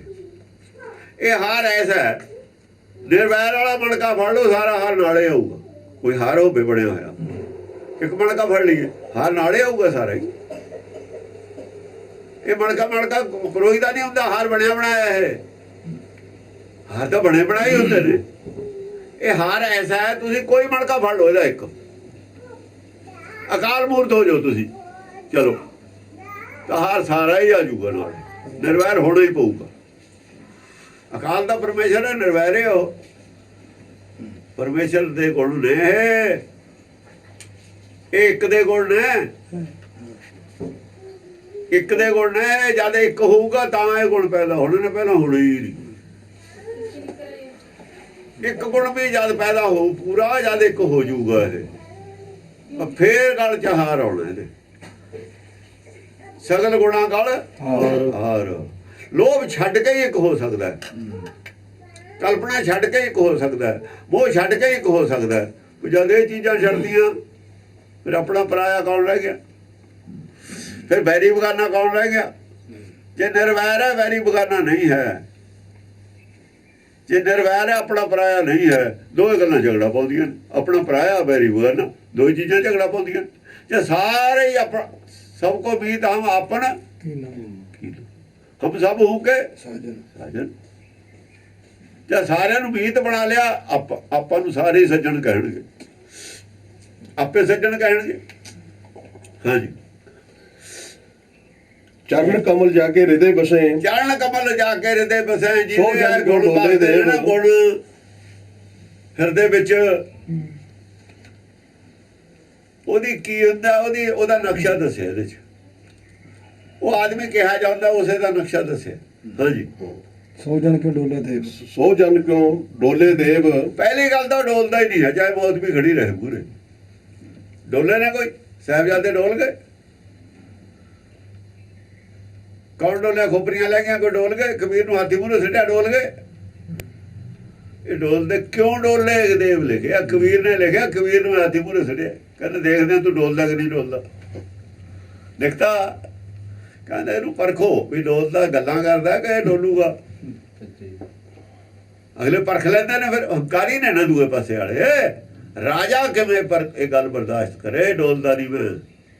ਇਹ ਰਾਜੇ ਨੂੰ ਚੈਲੰਜ ਹੈ, ਇਹ ਮੌਤ ਨੂੰ ਚੈਲੰਜ ਹੈ। ਅਸਲ ਦੇ ਵਿੱਚ ਮੌਤ ਦਾ ਡਰ, ਰਾਜੇ ਕੋਲ ਮੌਤ ਦਾ ਡਰ ਹੁੰਦਾ, ਹੋਰ ਕੋਈ ਨਹੀਂ ਹੁੰਦਾ। ਰਾਜੇ ਕੋਲ ਮੌਤ ਤੋਂ ਬਿਨਾਂ ਹੋਰ ਕੋਈ ਡਰ ਨਹੀਂ ਹੈ ਦੁਨੀਆ ਨੂੰ ਆਪਣੇ ਕਾਬੂ ਕਰਨ ਵਾਸਤੇ। ਸਭ ਤੋਂ ਬੜਾ ਡਰ ਮੌਤ ਹੈ ਨਾ। ਹਾਂਜੀ, ਮਾਨੋ ਸਭ ਸੁਖ ਨੌ ਨਿਤ ਤਾਕੇ ਸਹਿਜ ਸਹਿਜ ਜਸ ਬੋਲੇ ਦੇਵ। ਇਹ ਗੱਲ ਤਾਂ ਹੋ ਗਈ ਡੋਲਦਾ ਦੀ। ਹੁਣ ਗੱਲ ਦੂਈ ਉਹਦੇ ਨਾਲ ਸ਼ਰਤ ਇਹ ਹੈ ਕਿ ਉਹ ਇਹ ਮੰਨ ਲਓ ਤੁਸੀਂ ਕਿ ਨੌ ਨਿਤ ਉਹਦੇ ਕੋਲ ਨਵਾਂ ਖਜ਼ਾਨਾ ਹੁੰਦਾ, ਤਾਕੇ ਸਹਿਜ ਸਹਿਜ ਜਸ ਬੋਲੇ ਦੇਵ। ਸਹਿਜ ਅਵਸਥਾ 'ਚ ਹੋ ਕੇ, ਉਹ ਅਡੋਲ ਅਵਸਥਾ 'ਚ ਹੋ ਕੇ ਉਹ ਜਸ ਕਰਦਾ ਹੁੰਦਾ ਪਰਮੇਸ਼ਰ ਦਾ। ਗੁਰਬਾਣੀ ਉਹਨਾਂ ਨੇ ਰਚੀ, ਇਹ ਜਿਨ੍ਹਾਂ ਨੇ ਗੁਰਬਾਣੀ ਰਚੀ ਹੈ ਉਹਨਾਂ ਦੀ ਗੱਲ ਹੈ। ਸਹਿਜ ਸਹਿਜ ਜਸ ਬੋਲੇ ਦੇਵ। ਬੋਲੇ